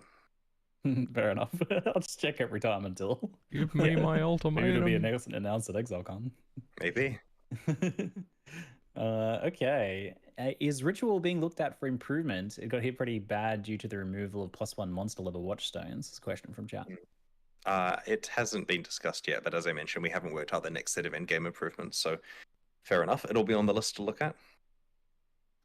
Is there any plans to change Blight Atlas Tree notables? Half of them are there to guarantee Blight events when there's already Sextons and Scarabs. We actually did a pretty deep look at Blight on the Atlas Tree a few months ago, and there were some inconsistencies we wanted to tidy up. Again, I can't promise that's in scope for 322, but yeah, it certainly is something that we probably need to evaluate. All right. Talking a bit about now masteries and ascendancies, as there's some pretty big announcements there. One in particular that like really impressed me was the life mastery that gives 15% life if your body armor has no life on it. That kind of feels like a game changer in some ways. Body armor has always had really fierce competition, and whether something has life or not is a big part of the like evaluation there. Fucking brass so I really like getting stronger design overall, but we do have some unique items that have 5 to 10% increased life, and I imagine that might feel like a bit of a bummer if you want to use one of those. Well, in that case, you save yourself a passive point, and you get to, go pick a different mastery, and there are some powerful ones to pick instead. We're not intending to go and remove life off those because of the presence of the mastery. That'll make it feel pretty mandatory. That'd be such a funny way to solve that problem. Yes. Find that no life. Now this constellation style design that like makes up for a shortfall feels like kind of new ground here, and it might have some potential use cases in other areas. Like for example, the idea of 20% increased movement speed if your boots don't have movement speed. Is this something you'd consider expanding out in other areas? It's currently just on the life mastery. I mean, we've got other interesting new designs on the other masteries, of course, and it is a possibility for later, but we want to be careful with this one because like in the boots case, for example, I worry that soon you'd pick, the masteries that make your gear good, and then it doesn't really matter what your items are, as long as you, for the love of God, don't roll that movement speed or life. And that's kind of against most of how people are trained to create items in Path of Exile. So we're experimenting with body armors with life, but, other things follow normal rules for a while. Yeah, it is. It does seem kind of like an experimental thing because you're right. Like it could go the other way to what you want, where it's like warping perceptions of items in unpleasant ways potentially. So interesting. I'll be keen to see how this one goes then. A lot of the other masteries look really impactful as well. I was pretty surprised to see instant leech after that being such an issue in the past, for example. A lot of people have been hoping for like a meta shakeup in terms of changing skills specifically, but here we're getting like a bunch of new Vaal skills obviously have an impact, and then like all of these masteries and passive changes and stuff like that. Now, what factors kind of go into deciding whether you want to rebalance a skill or the other things like gear and passives around a build, rather? So regarding the meta shakeup, we could at any point go and pick a bunch of skills and alter their damage values and so on. And we've done that in the past, and it hasn't really been as impactful as we wanted. Often, what will happen if we buff things that are underused is people don't immediately notice, and then a while later, someone stumbles across it, and that doesn't immediately cause the feeling of a new meta that people wanted. You know, it feels like the same meta, even though there's stuff they haven't found. And so we wanted to try in this case, leaving the skills alone for the most part. I mean, there's skill balance. You'll read it in the patch notes in a little while.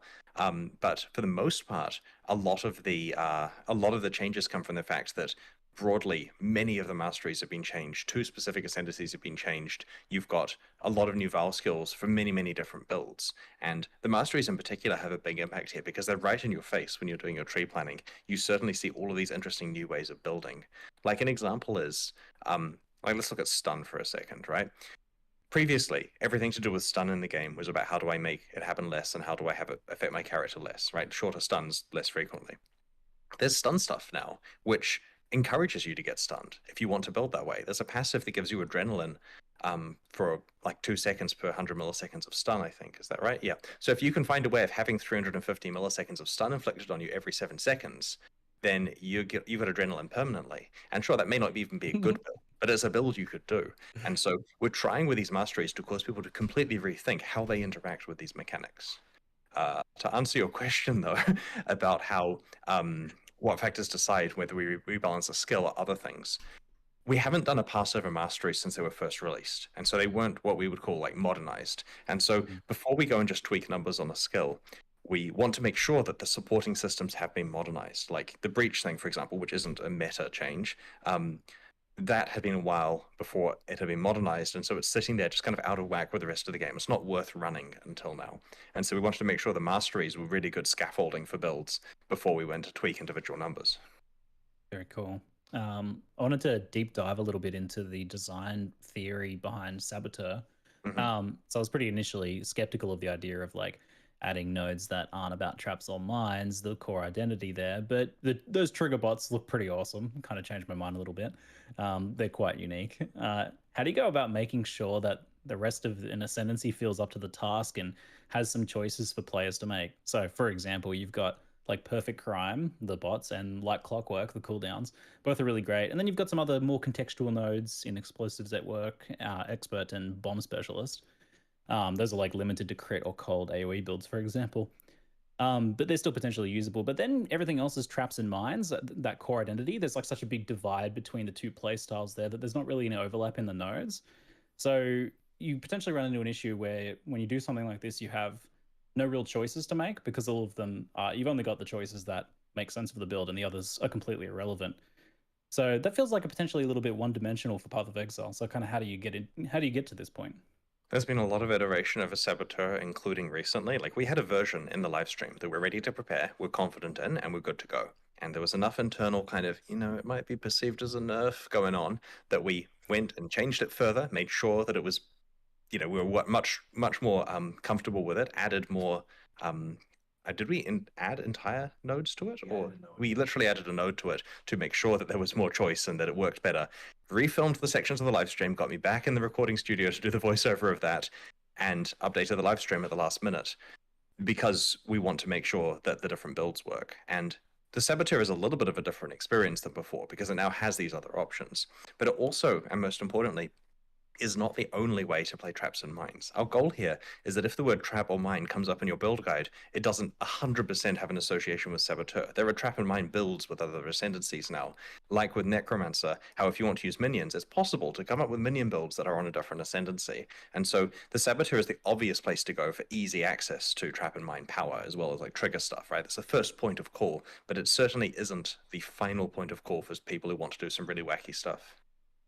Yeah, and that kind of like raises a good counterpoint, which is like, while there might not be a bunch of different choices for trigger builds in Saboteur besides the ones laid out, you have all of the other classes to decide. So picking Saboteur in the first place is that choice. So Yes.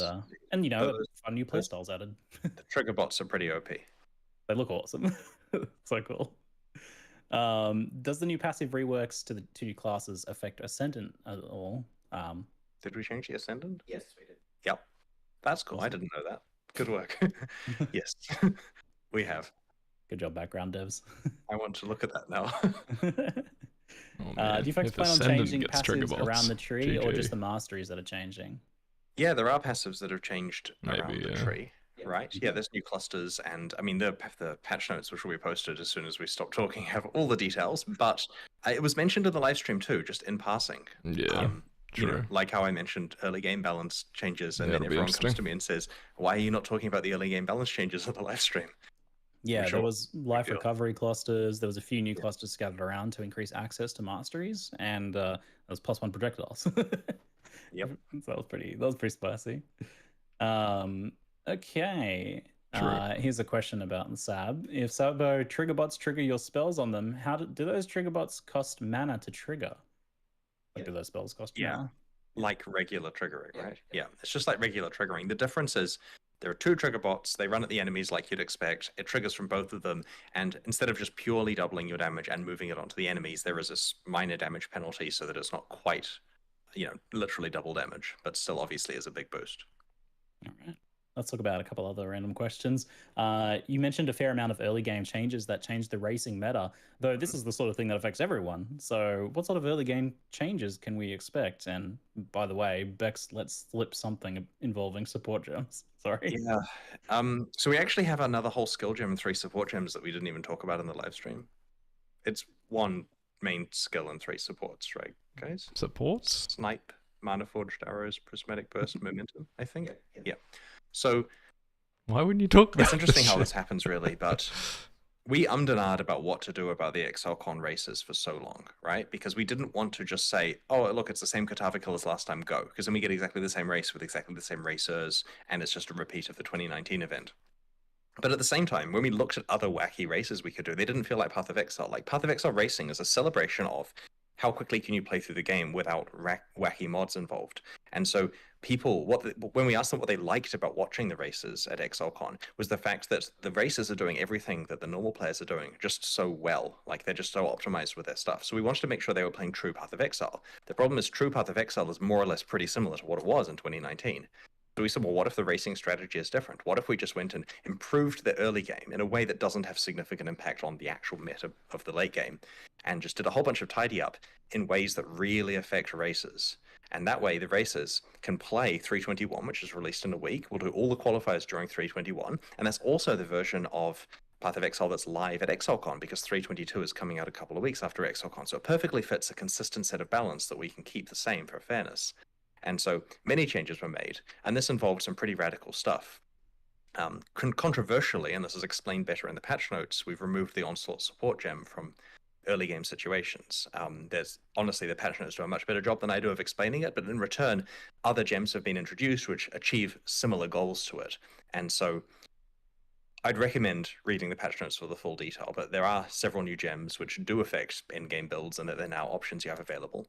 The favorite one that I was reading about recently was this cool, like, semi-active, semi-support gem, which is called Snipe, which our internal description that has probably been improved since this was written was channel to charge up your bow, gaining stages. Release to trigger 1 linked bow skill for each stage gained, and a few other caveats. Whoa. And so basically you can channel and then release a bunch of bow skills at the same time.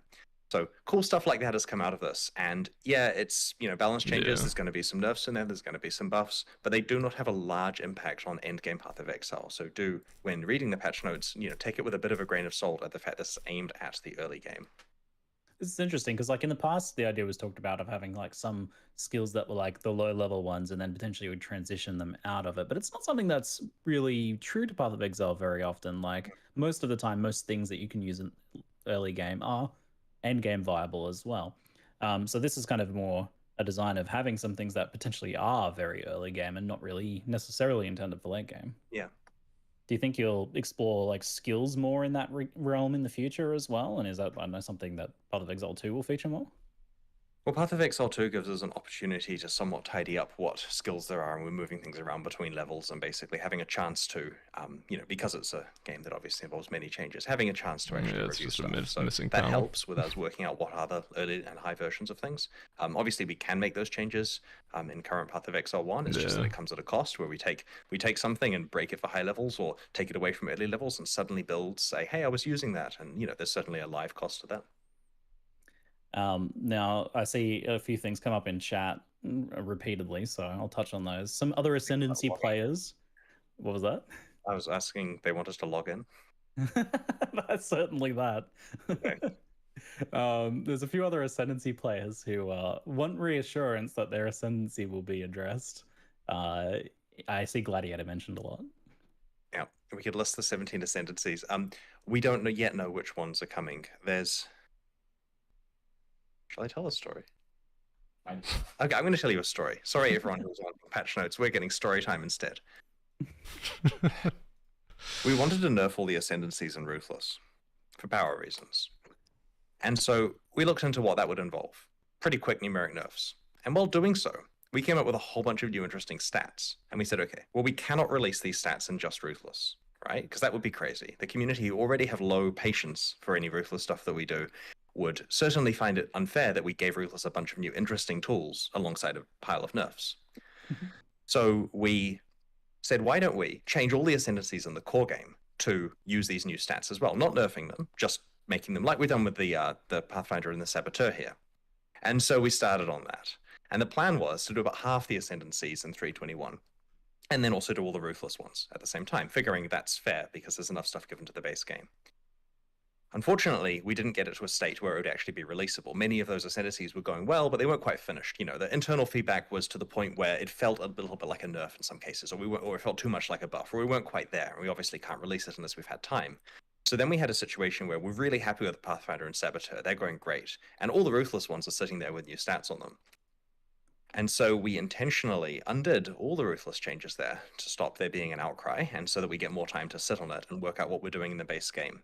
And so the intention is that we do have stockpiled a large number of Ascendancy changes from when we get time to do it properly, which hopefully will include many in 322.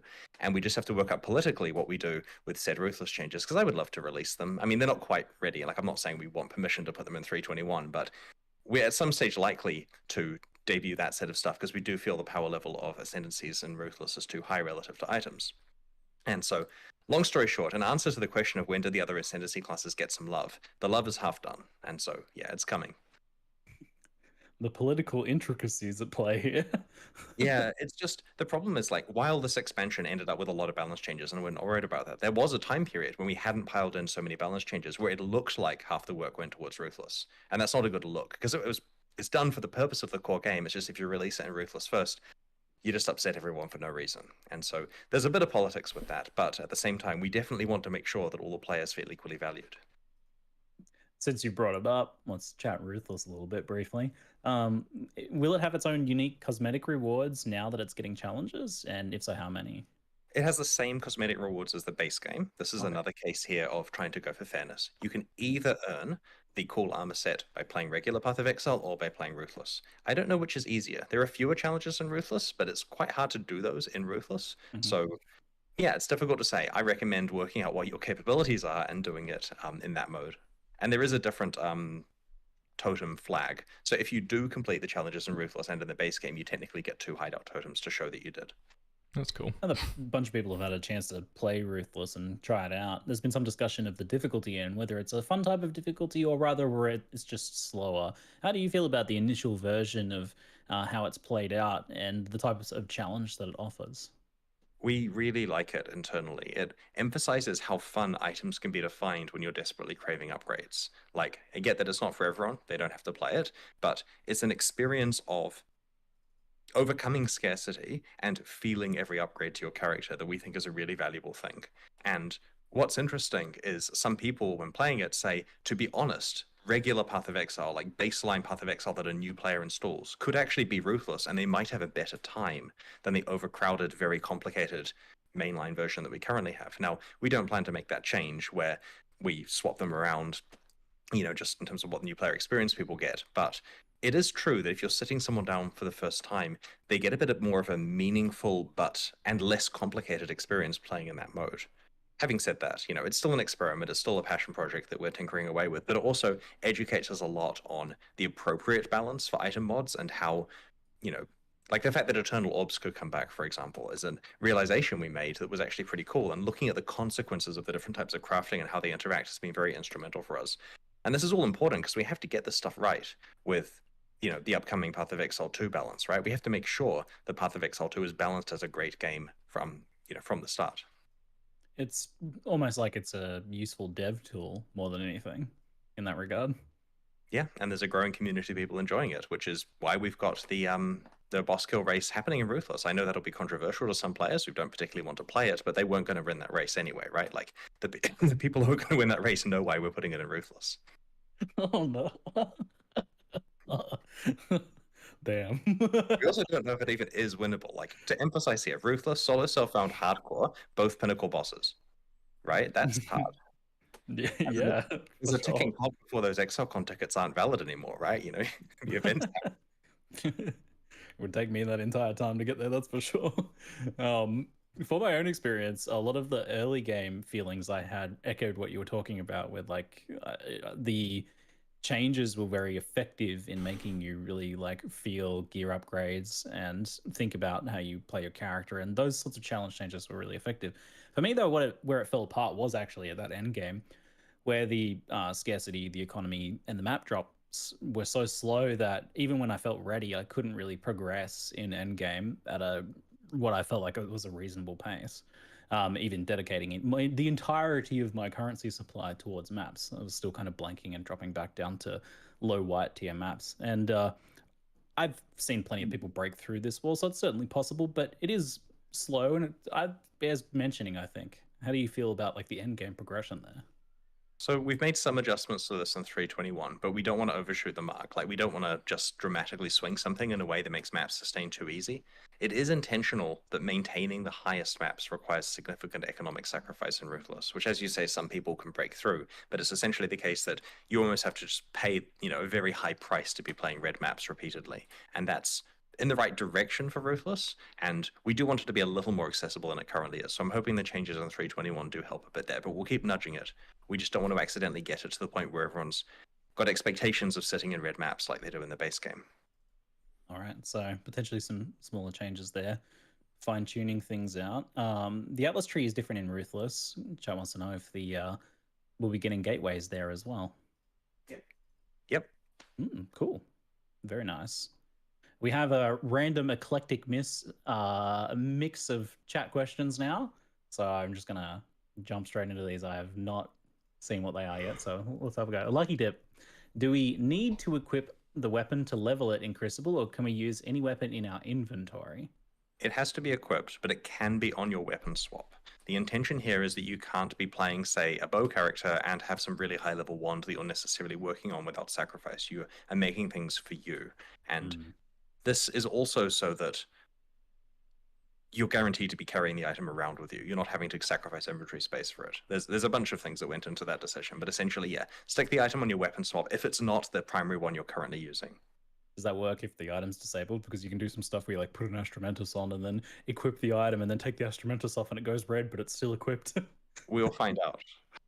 Okay. Now chat's just doing the classic Q&A thing where they're spamming melee question mark. Like there's a question there. You do know that questions involve a few more words than that usually, but maybe that's enough for you to work off. Melee? So in the last expansion, we intentionally introduced a large number of Vaal skills and some other melee changes. And so the intention with the melee Vaal skills was to raise the power level of all of those skills, because periodically you get to play them in God mode for a few seconds.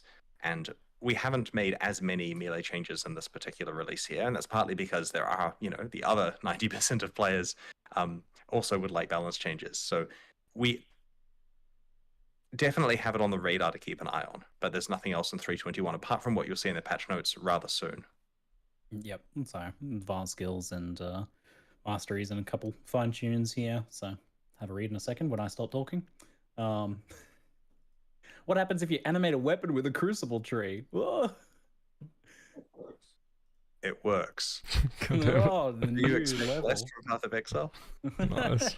No, I expected it to work. Actually, yeah, I'm impressed because I imagine there's some complicated things there. But I shouldn't yeah, have done a dev check there. I should have eye contact with the camera. It works, and then I'm quickly, confident. they scurry to make it work. Even things that like allocate passives, does that work? Because they don't have a passive tree, right?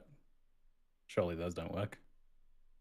There's the ones that make sense for it to work will work, but I don't think. Oh, like Master Fletcher, for example. Yeah, right? because like things that have resolute It should techniques would work. work. So they Like they at would. the end yeah. of the day, right? Animated guardians and animated weapons are True. just Yeah, fair point. like entities. But maybe that these get don't stats, technically right? Like if you give allocate an it. animated weapon plus does 1 it say arrows or it? something, it's gonna fire +1 arrows, like a monster would, like the player would. Yeah, but you're giving it a passive that then gives the +1 arrows. That implies they have a passive tree. Does that imply they have a soul?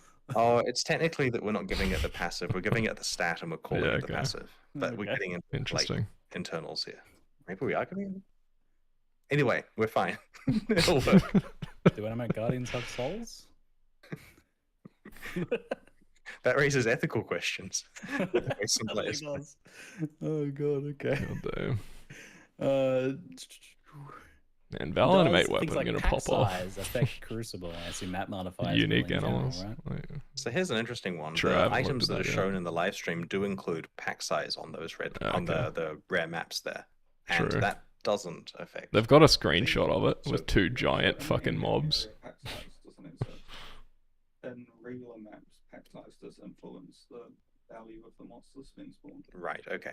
Yep, so the bit I was getting at was more of a side point, which is that pack size doesn't exist on the endgame maps that, the Crucible specific ones. The pictures on the live stream do show it. That's because we hadn't removed it at that stage, and this is because it had no way of really juicing up the size of the encounters you're finding there, so we went with quantum rarity instead. With regard to the base game, if you get pack size on your maps, it will increase the value of the Crucible monsters and their encounters, so it is beneficial to have it. Once upon a time, GG entertained the idea of permanent skin transfers, destroying an item to create a permanent NTX. Is there any word on this, or has it been abandoned as unfeasible? It's hard, and we haven't done it yet, but it's certainly something that we don't have philosophical problems with. What the fuck? E3's been cancelled? All right, chat. You been spamming anything else? Apparently, it's just straight up I'm cancelled. going to log in soon. Yeah, log in. Is that the spam? Play some Yeah. Crucible. It's still typing melee. Rip fucking Any Dan, I changes guess. planned for expedition gear? What's next with Ward? If he's even still I'm unaware alive, of I any don't know. changes planned for Expedition Gear at the moment. I mean, at this stage, it's pretty much a matter of Yeah. they can read the patch notes in a couple of minutes, Jesus. and that will answer. And, Did a dwarfy. Control F Ward, right? And otherwise, keep posting feedback about what stuff you'd like to see changes to, and we'll look into it for the upcoming Yeah, expansion. true. Perfect. Well, let's make that 1 minute. People want to know if fishing rods will have crucible trees, Chris. I'm not going to answer that. I'm going to let them work it out, right? Perfect. They will have All right, trees. thank you very much for your time, Chris. Thanks Oh, for you're the welcome. Q&A. It's been great. Pleasure as always. Thanks so much. Fishing, I Alright, reckon, see is you one of the folks later. first things I Bye. think of. They love fucking memeing. Yeah. Yeah, Fish Court will find out those trees immediately.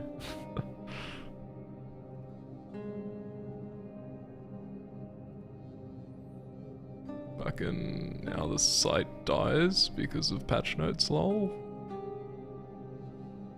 Yeah, site's already dead by the look of it. As is tradition.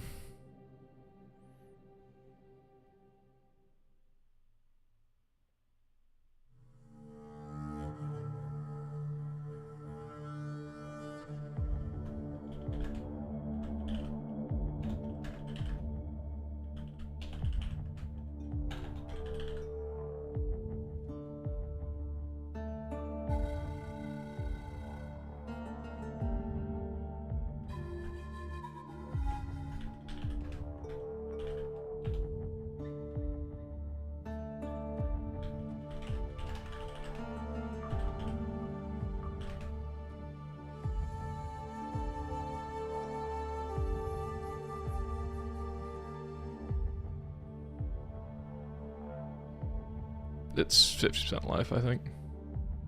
If it's low life though, that would be interesting. Expands your life pool by quite a bit if so. But I'm pretty sure.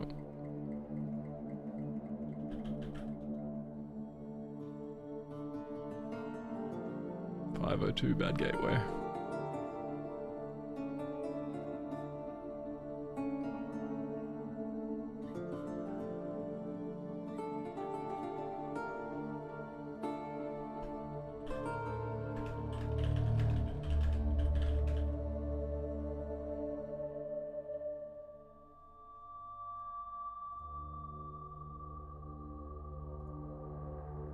Website loaded, but patch notes aren't there.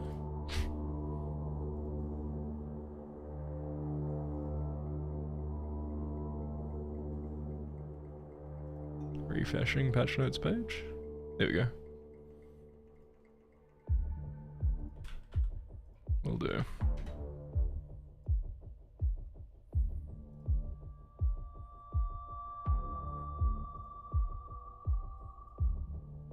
Is that working on my stream? Can we see? Yeah, cool. So.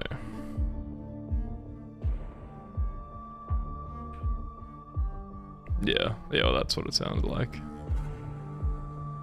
It's interesting that they did that.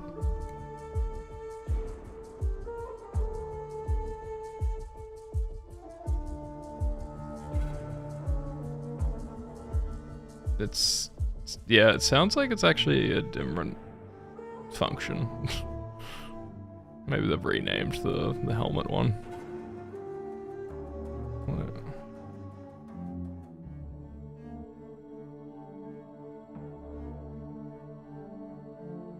Wait, where is this shit? Oh, at the very top. Okay, sure.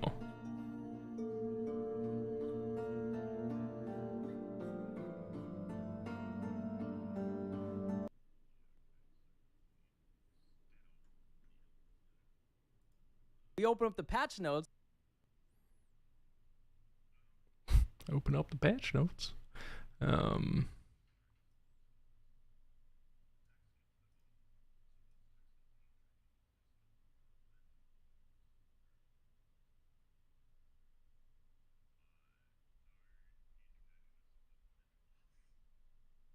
Interesting. Momentum supports attack skills that aren't triggered. Using those skills will grant momentum. It might be similar to the Deadeye fucking wind thing. Maybe. I don't know. That aren't triggered, so.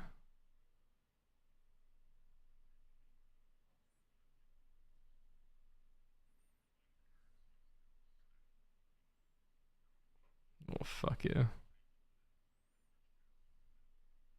Okay.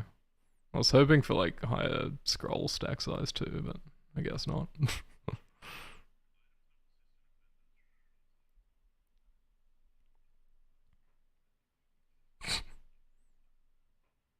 Interesting. Okay, so at least you still get some new shit every level up.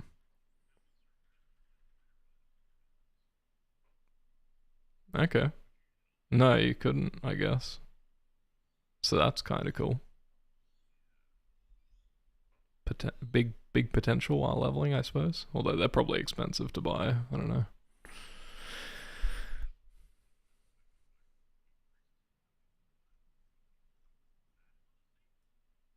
So?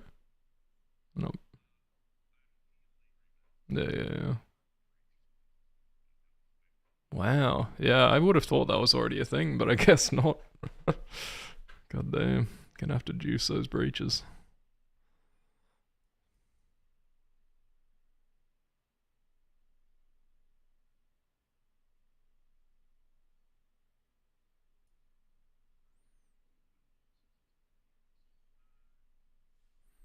Sad days.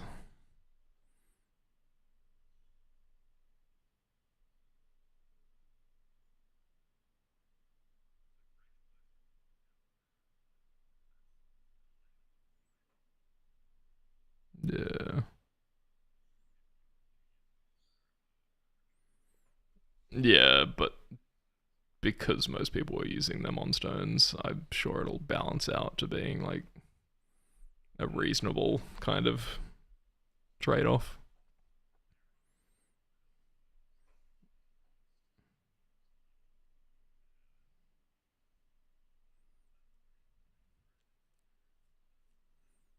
Yeah. For sure. But like it won't be that hard to get them still, probably. It's more so just going to be harder because the fucking breach stones are going to be harder to run. Like early league, it'll be a pain to actually get them done, probably. But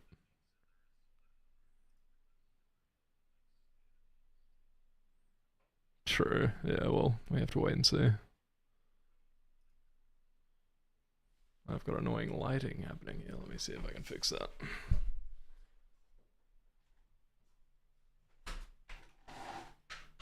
Is that? No, it's slightly better. Oh well. Ripperoni.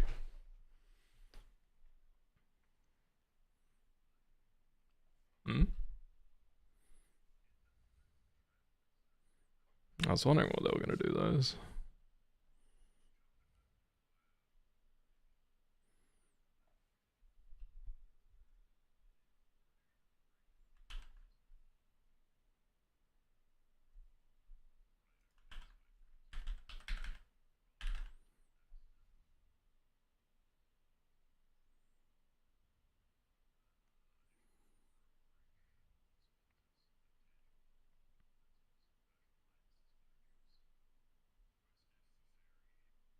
Yeah. Yeah, they removed the blessing. Yeah, yeah, I searched for it. Yeah, nice.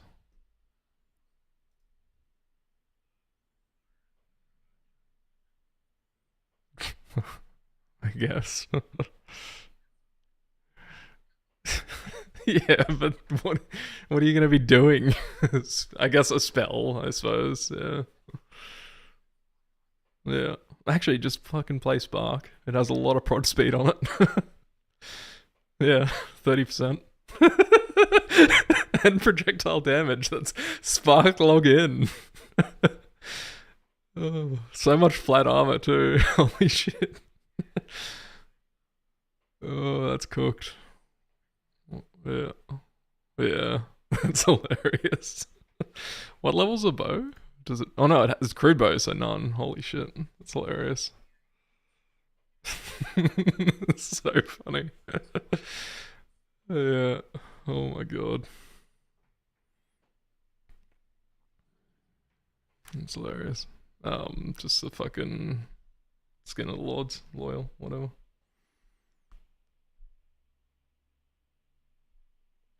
Oh, that'll Skin of Lord's also good with that new life mastery for the percent life from no life chest.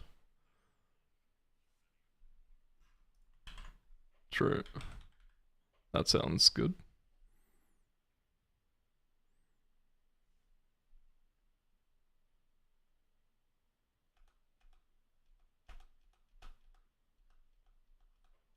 I just control left seismic and it's not it's not on the list. What? They said they were gonna nerf it. Like they specified that they were gonna fuck it. Oh, maybe poison stuff has been changed. Poison.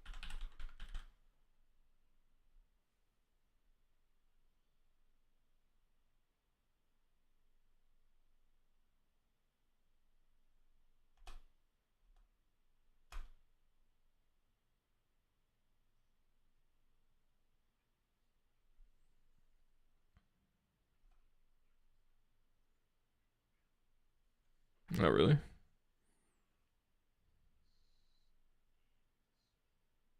Yeah.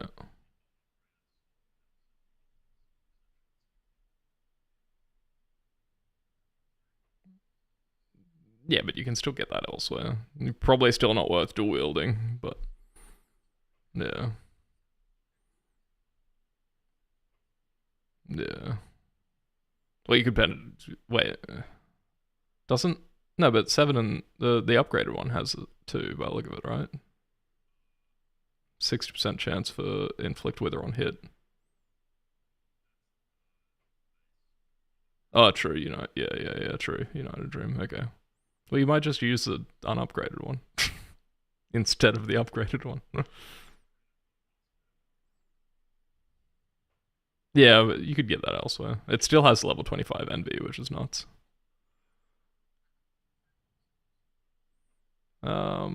There technically isn't... well, there's like new supports and shit. It's weird, but... No, Snipe was on that helmet, yeah. Well, no, there's other new ones though. Which is the interesting thing. There's... Because Mana Forged Arrows is new, Prismatic Burst is new, and Momentum is new. But, fucking Sab cast on crit login, by the way, Forrest. You wanted to play cock build, and that's, like, fucking insane.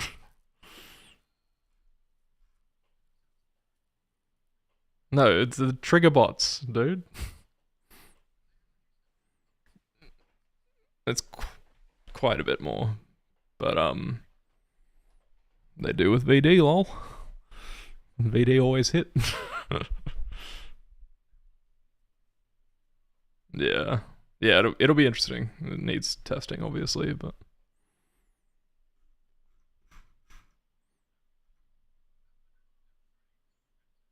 yeah. I mean, the cool thing about all these new Ascendancy notables is that they will also be on the Forbidden Flesh combos now, so you'll be able to get trigger bots on a fucking trickster or whatever, or assassin or whatever the fuck you want. Like, very big potential of all of this shit. Same with the Pathfinder ones, getting that on Raider or whatever. Pathfinder just pretty log in general though, to be honest. Well, they got all the masteries here too. Fuck yeah. Yeah, it's crazy. Yeah. Kane for all that shenanigan. Oh my god, there's so many masteries to read through. Yeah, that's cool. Yeah, true. Very true. Yeah. Basically. Yeah, because you're even on those crazy tanky jugs, you still had to time your molten shell. So you might as well just use Vaal. Fucking Vaal out of Gamma. Yeah, it's like 90%. It's fucking nuts.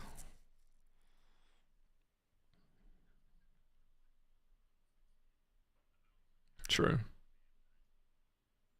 Okay. I was wondering what... I guess they'll get their choices refunded, whoever did add that in. Interesting. No, the people that actually chose it as a reward. No, GG out of none. It was like purely the supporters. That was the whole point of them. So many fucking masteries to read through. What the egg? Gain accuracy rating equal to your intelligence. Jesus.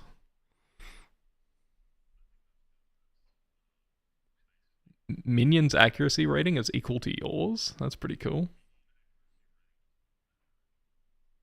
Not as much, because like they typically get pretty good anyway, but it's still very interesting.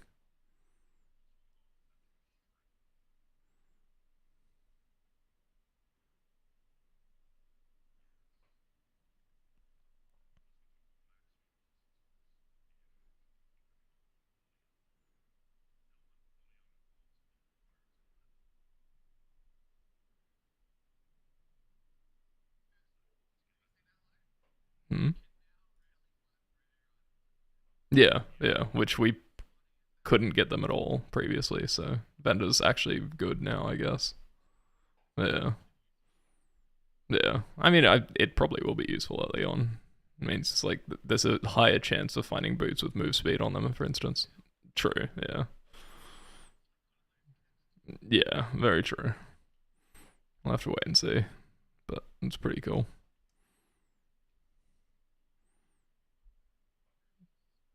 So good. So much. There's like, it's a lot of small stuff that amounts to a fuck ton. Yeah, I haven't even looked at that properly yet, but I'll check it out at some point. Fair enough.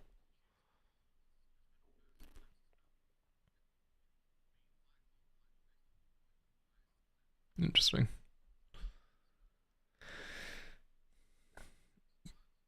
Nice.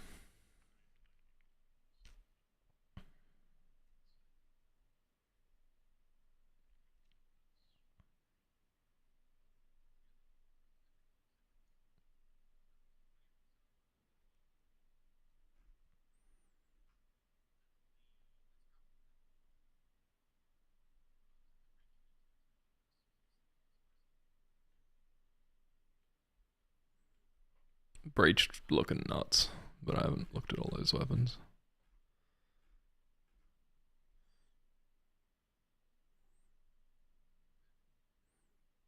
Yeah.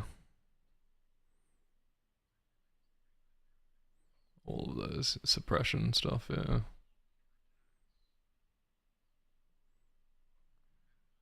What's that on? Mastery or? That's big. Still handy for certain content. Like if you're, I mean, if you're mainlining Expedition on an attack build, that's like easy. Easy fucking goodness. Yeah.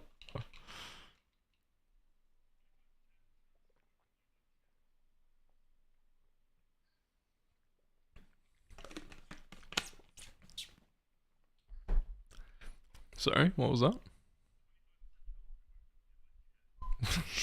Fucking hell, that's hilarious. God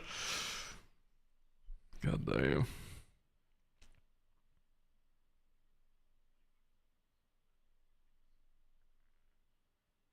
Wow, Surrender are up to 500 life on block.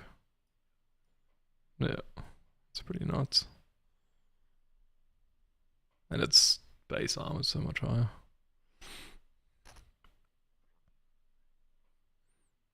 Yeah, but they increased its base armor by a bit, so that probably counters it a little bit. Yeah, it won't be as much, for sure, yeah.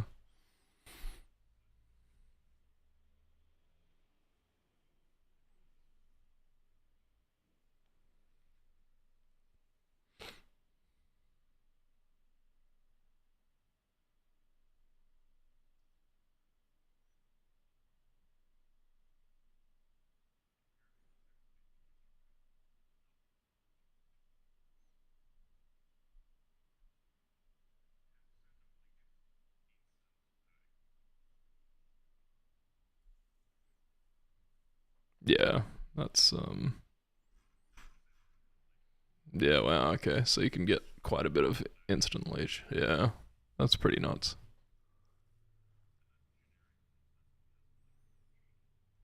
True. We've never had instant mana leech, I don't think. Yeah. Oh, actually, maybe we had mana but not energy shield. Maybe that's what I'm thinking of. But you could get instant energy shield leech by using Bloodseeker with Ghost Reaver. Because it does give you instant ES, but... Fuck. God damn it. Why they gotta do that?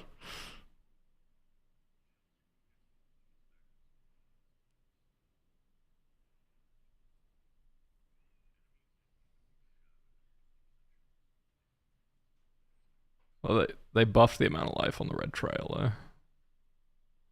It's up to 100 life. It's pretty good.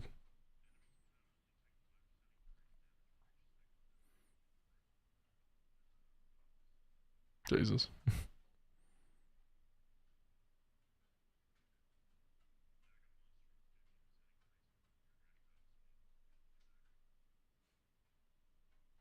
Wow, they changed the base type of Ulnatal's axe to a Vaal axe instead of a Labrys. That's quite big and increased the percentage massively. What the fuck? That thing's gonna have absurd damage on it. Has a 100% chance to curse enemies with Vaal on hit, previously 25%.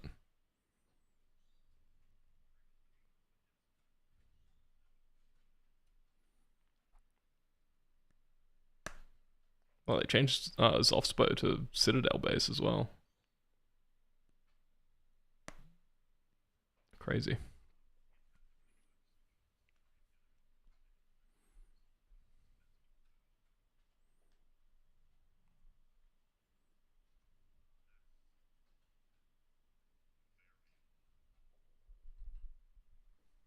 Back in a sec.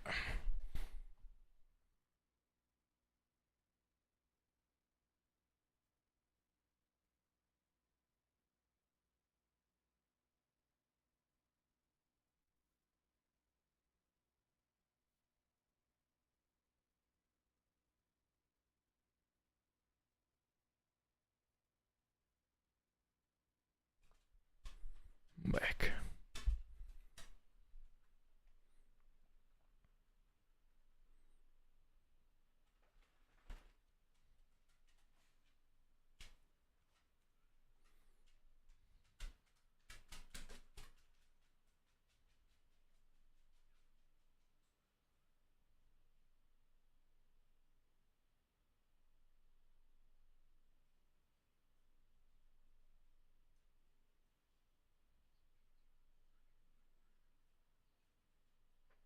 Did you see the Formless Inferno helmet? They've removed the fizz damage taken as fire, and the increased armor from overcap fire resistance, but they've made it do minion life is increased by overcap fire resistance, and socketed skills is supported by level 30 Infernal Legion. That's so ridiculous. The unupgraded one still works. Yeah, it still scales your armor, but that's so weird. So you can increase your minion life by a fuck ton with that Formless Inferno. I thought it did a little bit, but even if it doesn't, there's a lot of other things that do.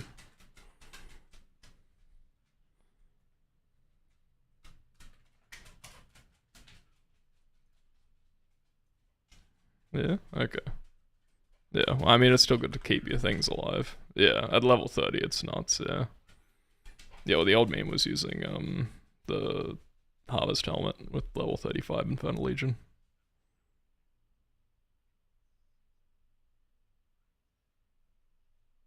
Yeah. But, what? I'm getting there.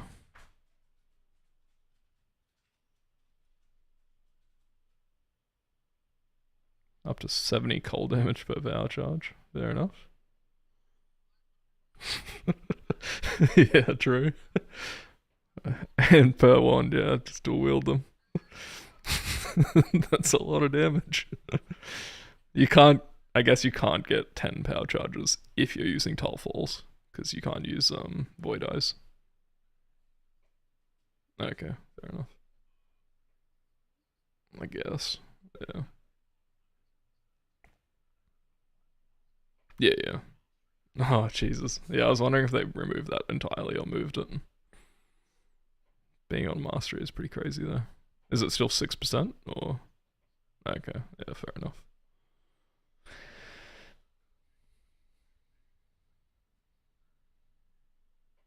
What? That's nuts. It's just on kill, so any build can have full... Yeah, that's still pretty crazy. Oh no, it's melee kill.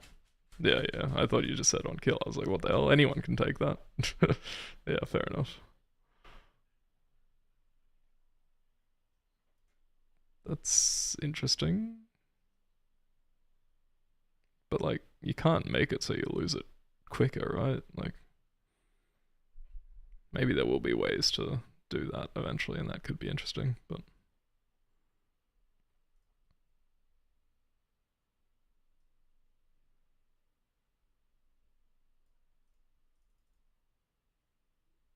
Wow, yeah, they put the crit last gen as a mastery too. Crazy.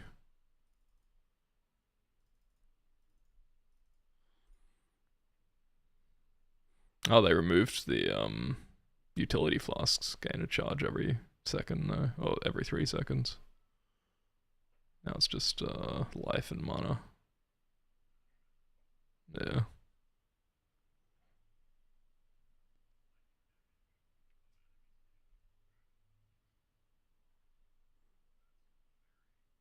That sounds very specific, yeah. I guess...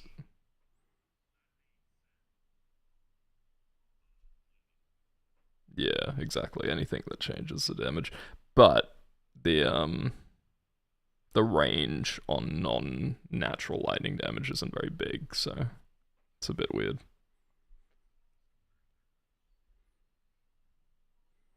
Yeah, yeah, true. Yeah, if you can get lightning coil and a bit of other fizz taken as lightning, I guess it might start to be kind of impactful. God damn it, that's so ridiculous. Bloody Length Masteries. Ugh.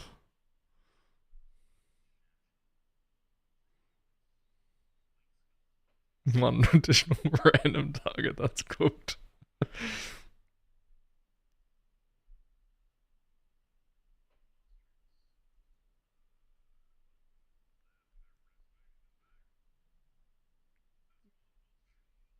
Interesting.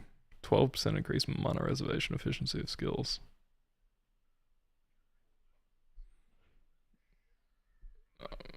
It's very good early game, I guess, but yeah, it falls off a lot. Yeah, because it's just a Lyra basically.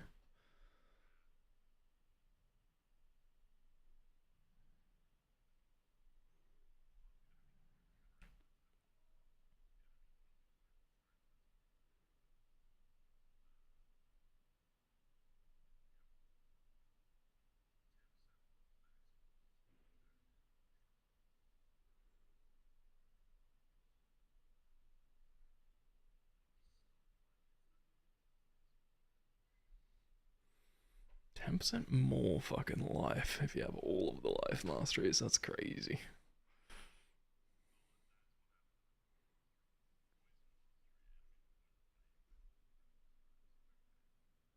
Okay. True.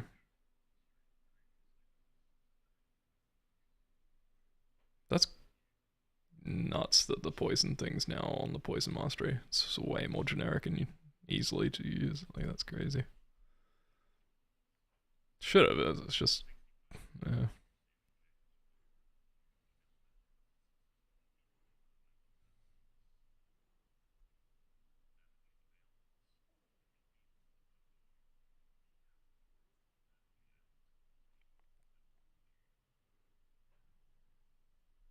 That's interesting. So you can only get one CB stack with that, right? Yeah. Interesting.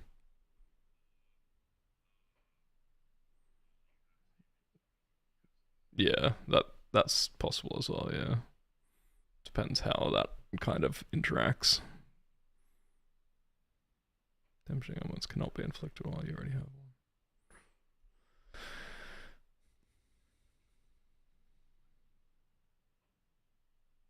Wow. Weird.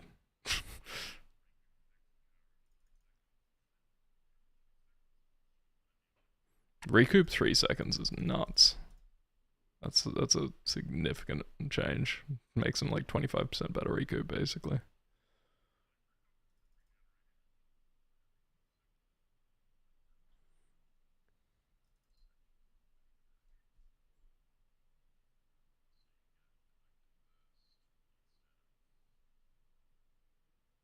Weird. Go 1 for every... That's a lot of burst, though. Yeah, it's 10 times the amount of regen. Yeah, every 4 seconds. if you have that with the Guardian, I think you just, because that's regeneration, right? The Guardian's situation. So then it would turn that burst into like 100% of your life every 4 seconds.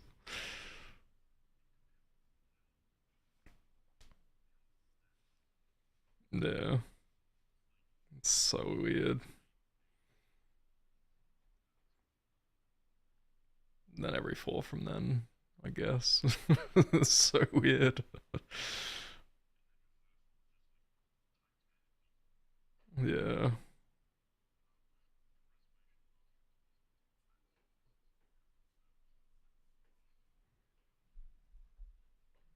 If you have, that's weird. It's just free 1%. I thought it was like if you didn't have reserved life or mana, maybe, but weird.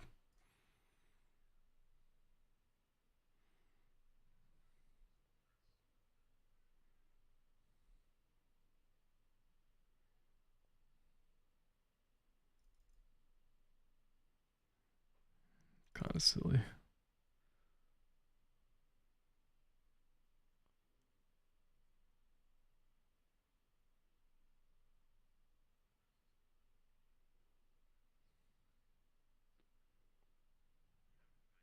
Yeah.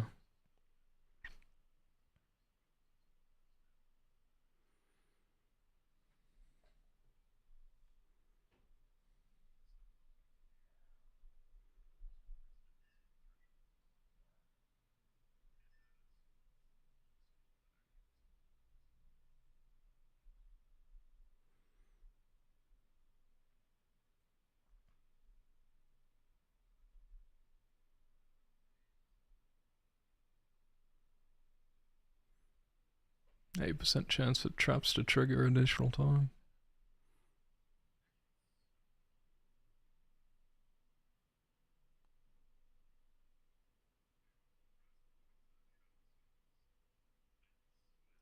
Yeah, I thought that was already a thing. It says new. I thought it was both. Yeah. Yeah.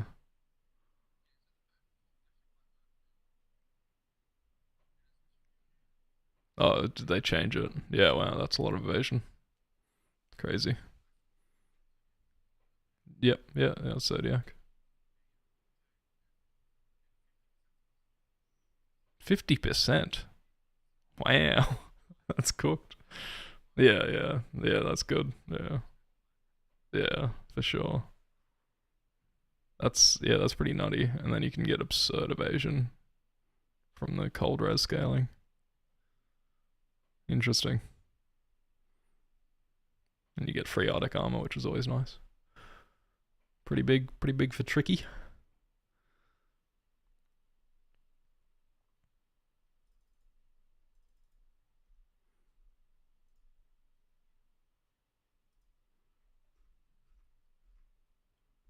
Yeah.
Interesting. Wait, is deck scaling damage?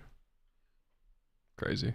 It seems like what they're doing with that is the unupgraded ones are becoming more viable, yeah, as standalone, which is crazy.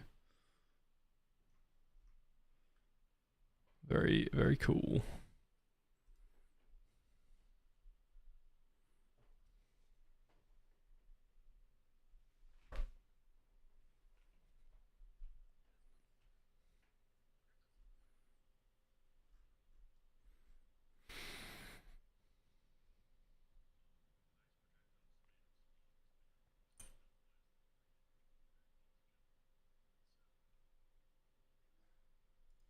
Okay. So they've just slowed it down slightly.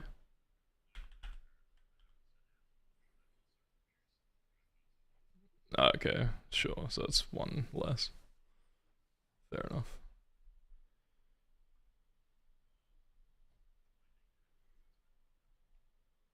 Hell yeah. That's a big buff. And they always crit. What the hell? Oh, but they don't have the 200% more damage with hits. Okay. Yeah, yeah. Yeah. And it's every 3 pulses now instead of every 4.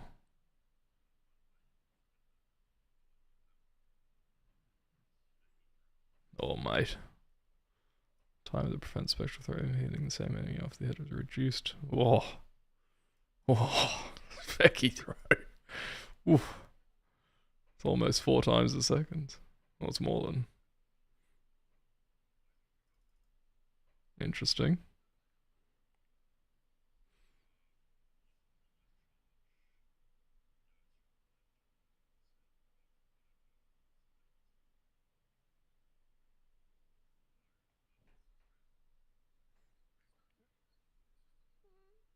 Yeah, Endgame, it falls off a bit.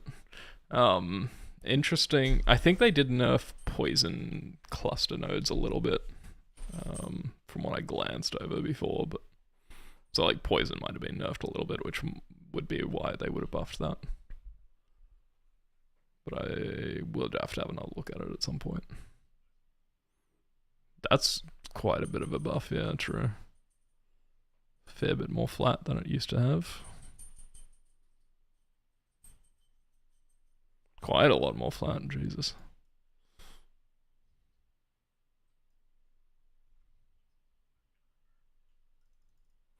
Okay. Yeah.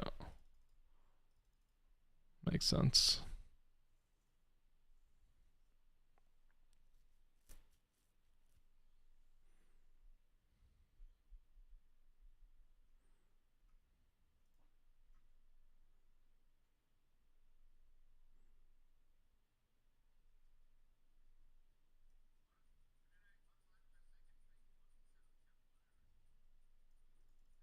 Fucking explosive trap was nerfed early levels too? It's fucked. Hmm?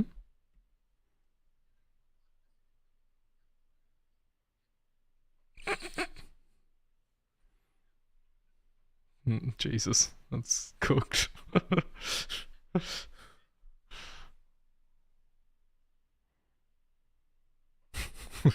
Fucking. I mean, I guess if you're taking all your fire damage as other elements, it's probably okay. Yeah. I don't know if you can do that though. Take all your fire damage as something else. To be honest, because most of them is like taking other damage as fire damage, so.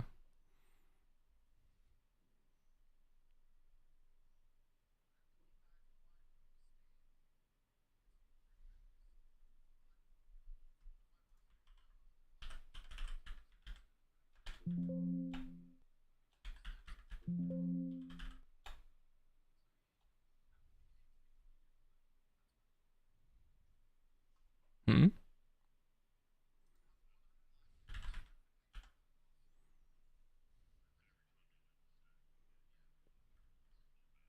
Yeah.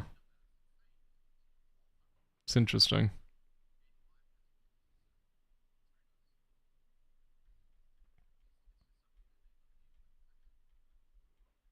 Yeah.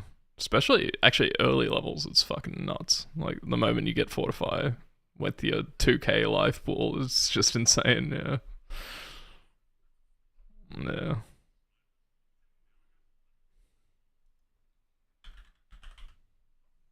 Interesting. Oh wow, you get it super early, okay. Well, that fixes the spark issues, being shit early game, I guess.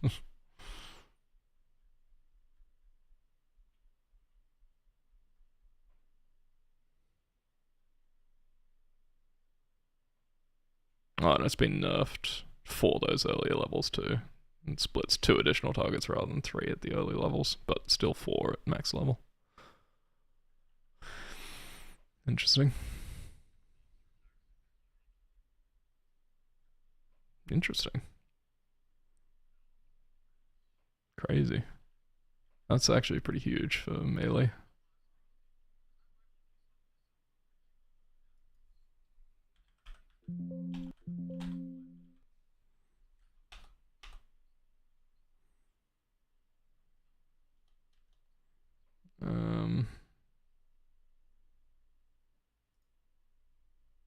That cannot have life leeches from them. I don't know about that.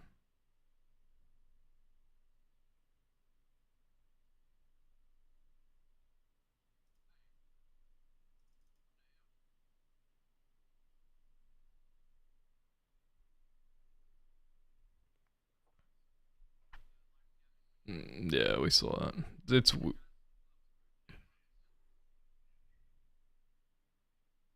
oh, that's a different one. Okay.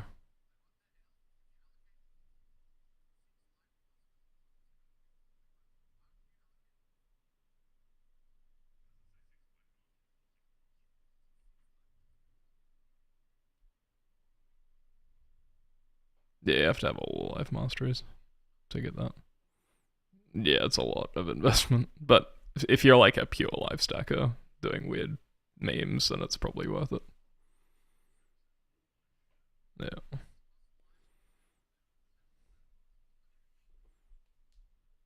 It means that 30% of the mana cost will be life instead, I think. So it splits it, yeah. That as well, yeah. Yeah, pretty much.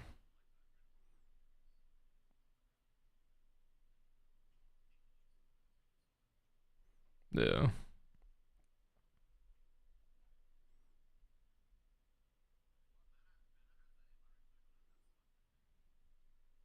Yeah, Mike, Blink mentioned that. Big. Yeah.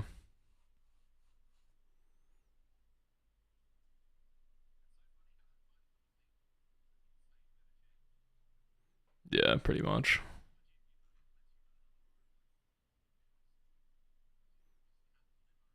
Yeah, you need to pick up mana points though now. True, yeah. Yeah. Yeah.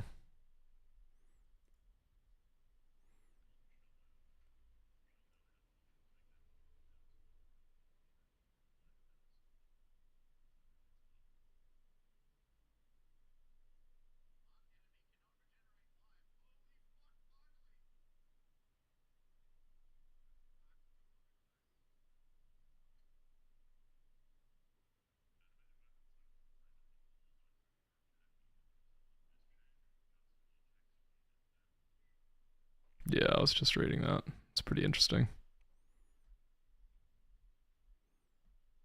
So it should be the same, but just feel smoother.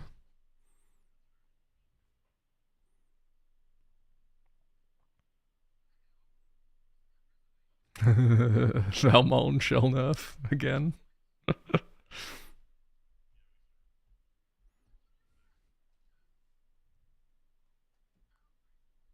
Yeah, it's nuts. Valmont shell down to 20% of your armor from 30%. It's kind of funny. Yeah. Also, Molten Shell itself has been nerfed quite a bit. 10% of your armor up to a maximum of 5,000 instead of 20% of your armor up to a maximum of 10,000. Yeah. And probably probably still will. Even its halved state.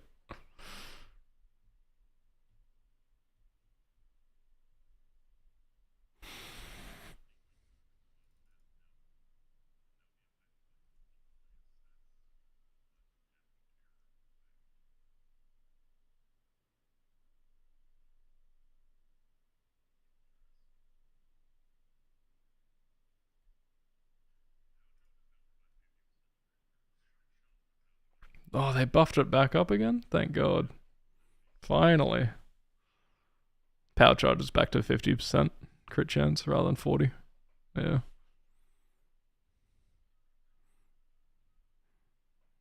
It makes it Emeralds.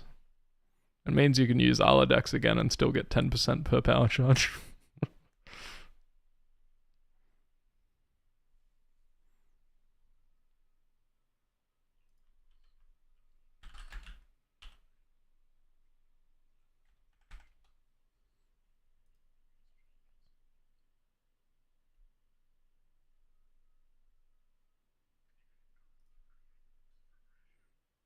What? You can't de-level anymore. What the hell? Heistman dead. Suicide watch. Confirmed. Literally targeting Heistman. That's crazy.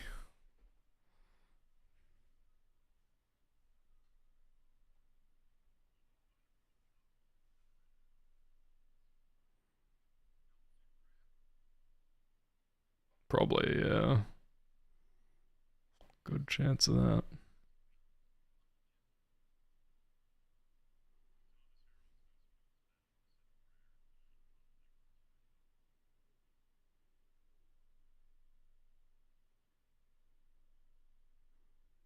Fair enough. That makes it quite a bit easier.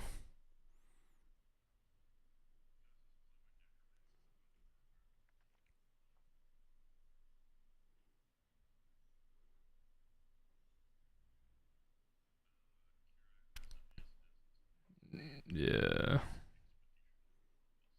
That's a pretty juicy pool.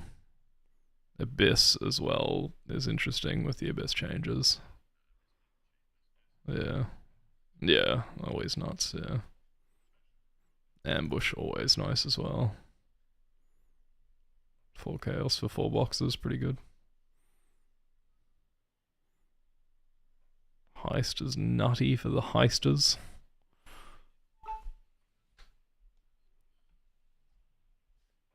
Interesting.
Oh, really?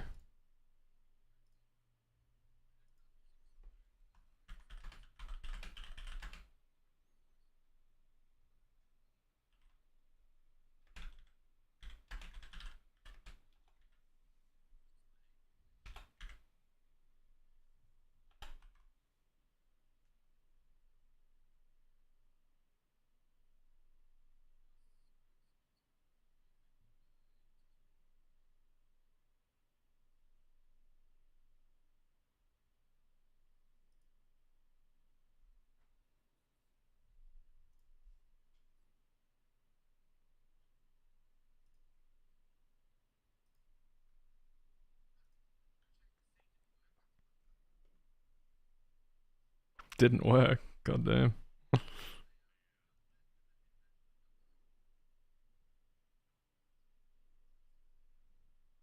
Oh wow, corpse walkers were apparently bugged and spawning level 100 corpses. Now it's the maximum level of the area. So corpse workers were fucking OP as heck, I guess. Yeah. True. Yeah. That's crazy. Yeah.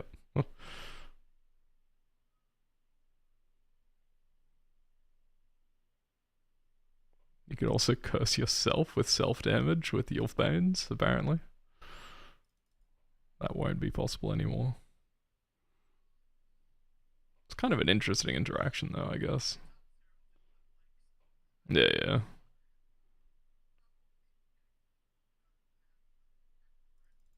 Wow, fixed a bug where it was possible to snapshot with Flask effect with using Mage Blood. Interesting.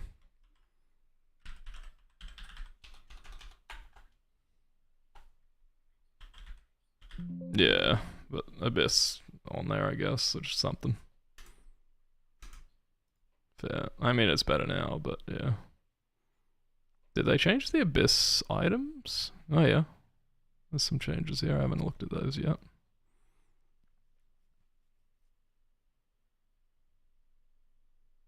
No longer has... Oh, they've changed its Shroud of the Lightless a lot. What the fuck? Wow. 4% LE pen per Abyssal affecting you? Excuse me?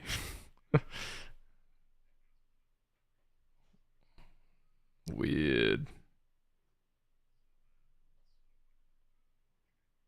Yeah, originally had. But you probably wouldn't want a higher socket one anyway. In a lot of cases, but that's still fucking cooked though. What the hell? It was already strong. Yeah, 50 to 100. Yeah, wow. That's insane though. 100%. That's cooked. Actually, that's so cooked for efficiency corruptions. Is that still on Abyssal Eyes? I think it is. Because then you can actually get them properly doubled at 100% roll.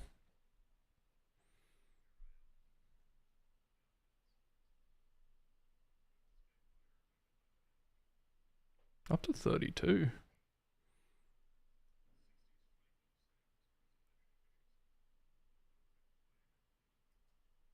Wow. That's generic reservation efficiency too, not just mana. God damn. That's crazy. Boot actually interesting, I guess. Don't know about the reduced duration of LE elements though. Yeah. Nice. Yeah, that thing wasn't used much. Yeah. But maybe it will be now. Maximum of 200% crit chance instead of 20. And it's double as much, yeah. That's still pretty big. And how much is it multi-doubled as well? Yeah. That's a lot. 200% crit chance for your main hand, and oh, but then yeah, the multi's just for your offhand. Yeah, I don't know. It's weird. It's a weird one.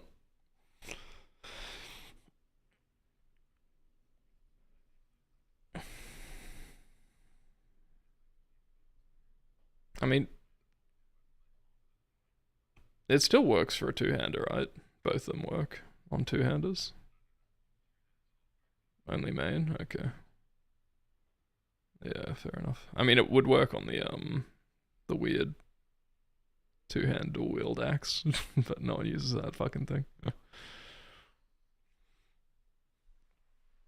Yeah, it's fucking weird. Yeah. That's probably its main use, I guess. Yeah. So, yeah, I don't know. It's weird. It's probably only mostly beneficial with cleave anyway, because you're hitting with both dual wieldings at once, so it would both be active, I think.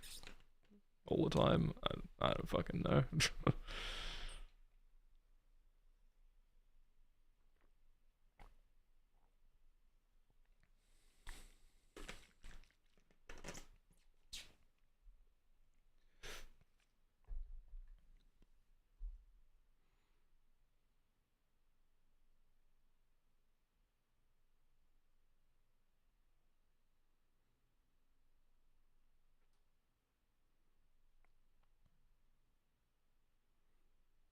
Very bloody interesting. What's Tomb Fist? 2 random modifiers that require specific abyssal jewels from a pool of 6, previously 2 set modifiers. Okay, Tomb Fist could be really log-in then, depending on what those mods are.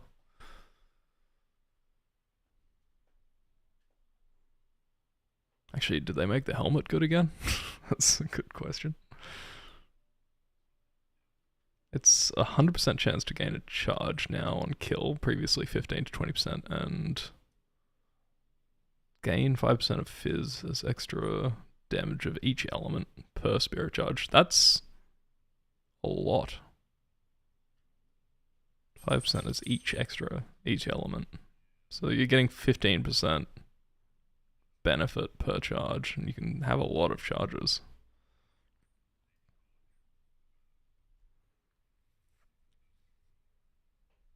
Yeah, something like that, right? So if you have a lot of jewels, then that can really pop off. And the only thing it lost is the recovery per spirit charge loss, which isn't that big of a deal. That could be really fucking huge. Why is he talking about fucking domination? Fucking troll.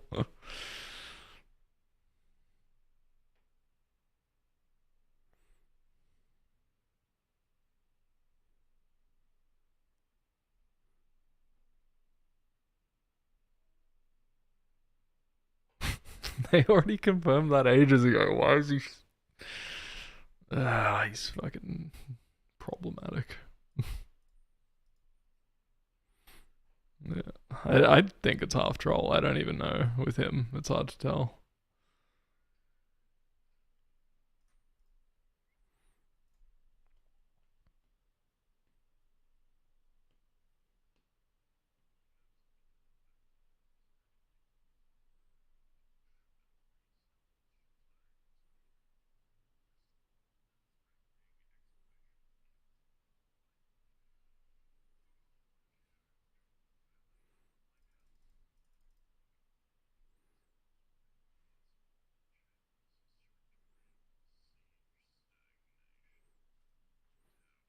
Man.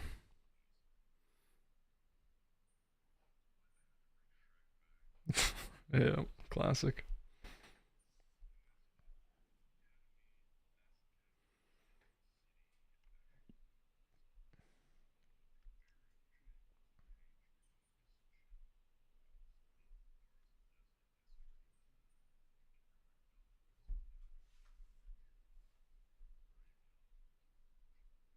No, not Haunted Mansion. That's funny. Remove it, yeah. That's hilarious.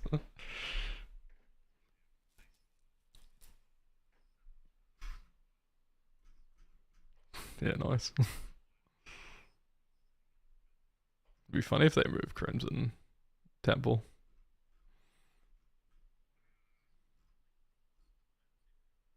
Yeah. Yeah, he was already saying he didn't want that to be the case. It's funny. It'll be entertaining to watch if people actually do it, because it'll be a pretty slow race.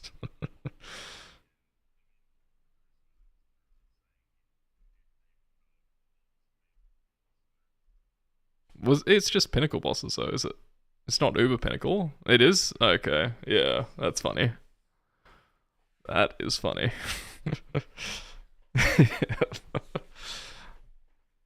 I wonder if Ben will compete in it. It'd be interesting.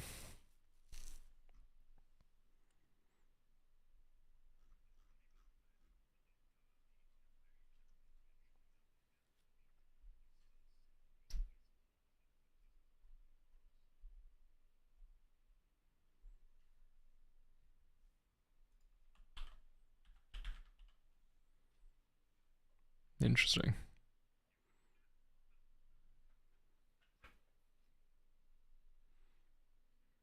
Yeah, surely they would have been droppable in there. That's weird. Yeah, then the boss drops, yeah, sure. Surely.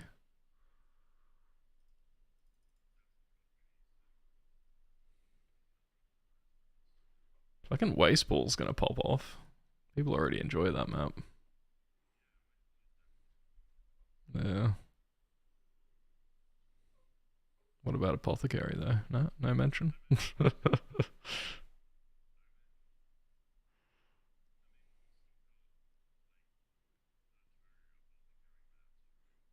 Yeah.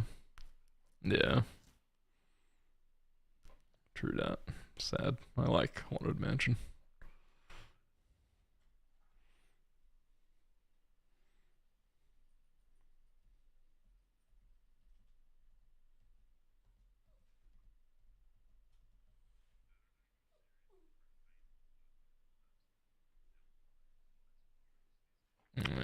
Okay. Yeah, that's a bit spooky. It's not even a chance. They just cause withered for 2 seconds. Fuck. That's spooky. Chaos Res crucial now, I guess. Yeah. Yeah. Even more now though.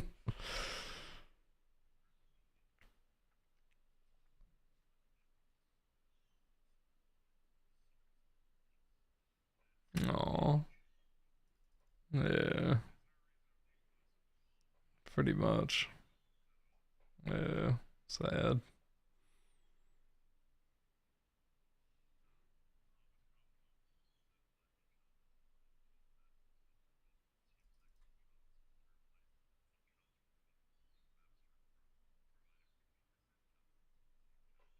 Okay. Yeah. Yeah. That makes sense. Because that was cheese as fuck. I'm glad. I'm glad that there won't be a 70 div fucking sextant. Winged scarab market won't be flooded as well, which is good to be honest.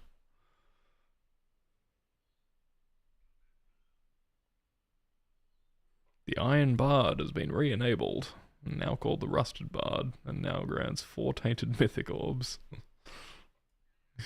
Interesting.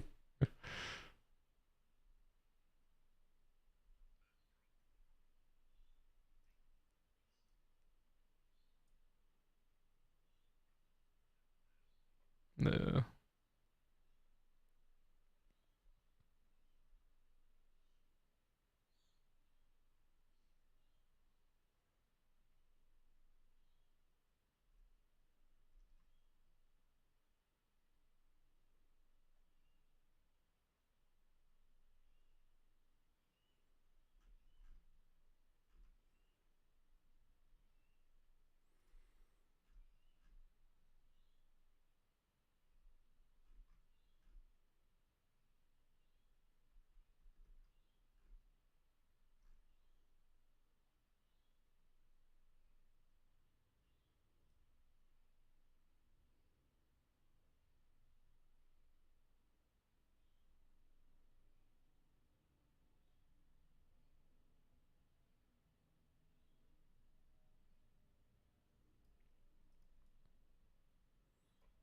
That's interesting.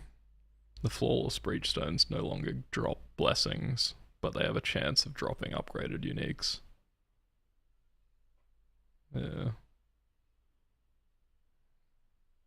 Interesting.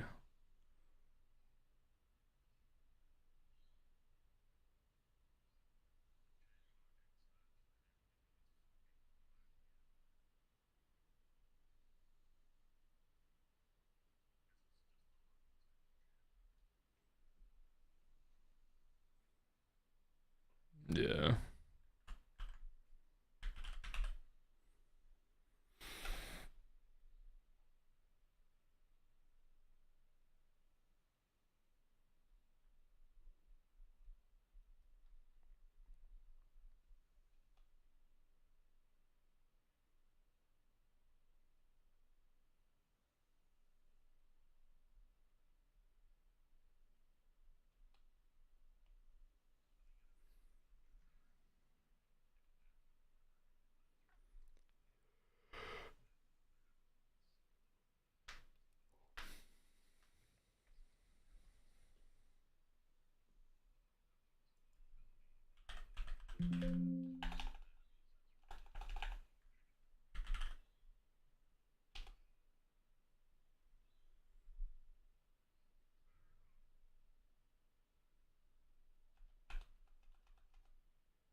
Interesting.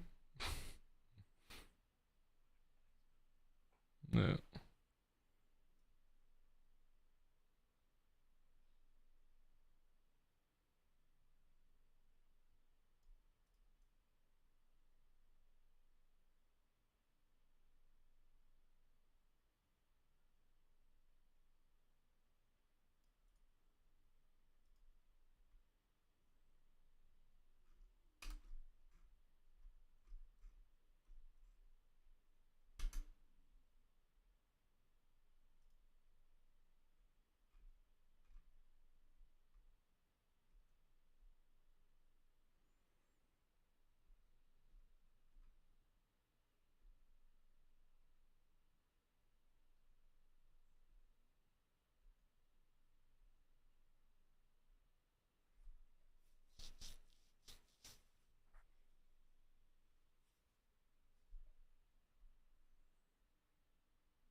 True. Yeah, Frostblink's constant. Well, using Frostblink as a main. Fair enough. Just thought you meant as utility. Yeah, not as a Sabo.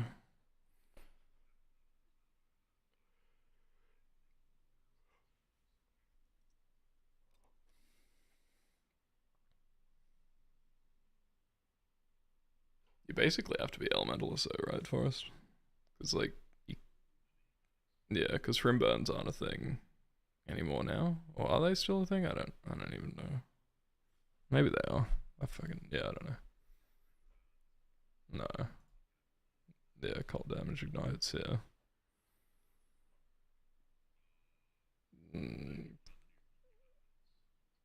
Actually, no. Yeah, of course you can. You use Cold to Fire support and a Pyre.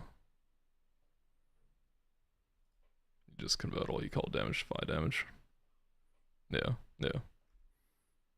Yeah. Yeah, but you have to use Pyre then, and it's a bit... It is, but it means you can't get Ignite Prolif working as nicely. Yeah. But the only way to make that feel... Yeah, but the only way to make that feel good for clearing is to use a Respite on your other ring slot. So your rings are kind of taken care of. Or you use the boots. No, because that's just the prolif, which isn't quite as nice. Like, I think for clearing, it'd just feel way better with the proper proliferation from the Ringle boot.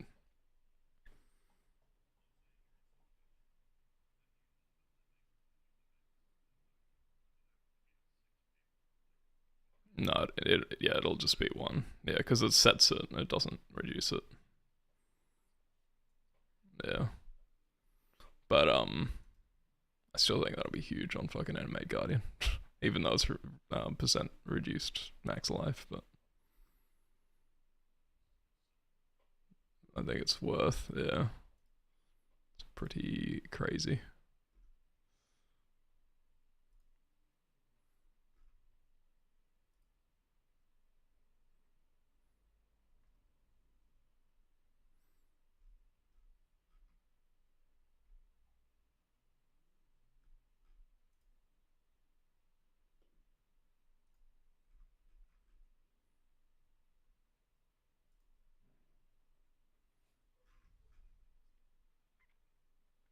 Vehicle. Latest.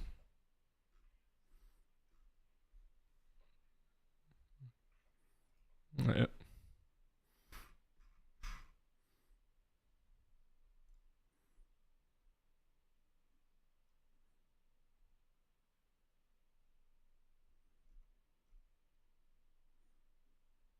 I might stop my stream soon. It's too much patch note to go through, and it's been about 3 hours, so I figure that's a decent length for a little reveal video. I'm sure we'll find some interesting stuff in here, and we'll go over it later on, or within the league. Oh, that light's this light's bright on my arm. I'll have to change that. Actually, that's probably mostly because of the bloody sun coming in. As you can see on the back of the green screen there. Reflecting, it's just too sharp on the clothing. Anyway, we'll leave it there.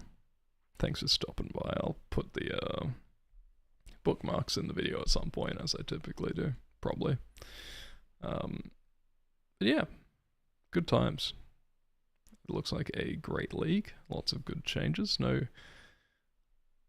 I mean, there are new skills, kind of. They're more auxiliary. But yeah, we'll get into that another time. I'll have to read into that. And once we get gem reveals, I guess we'll see how good it is.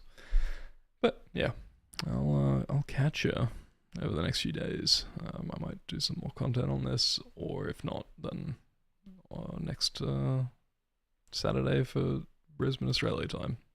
Crucible League launch. I'll be going hard as per usual. Thanks for stopping by, and I'll catch you later.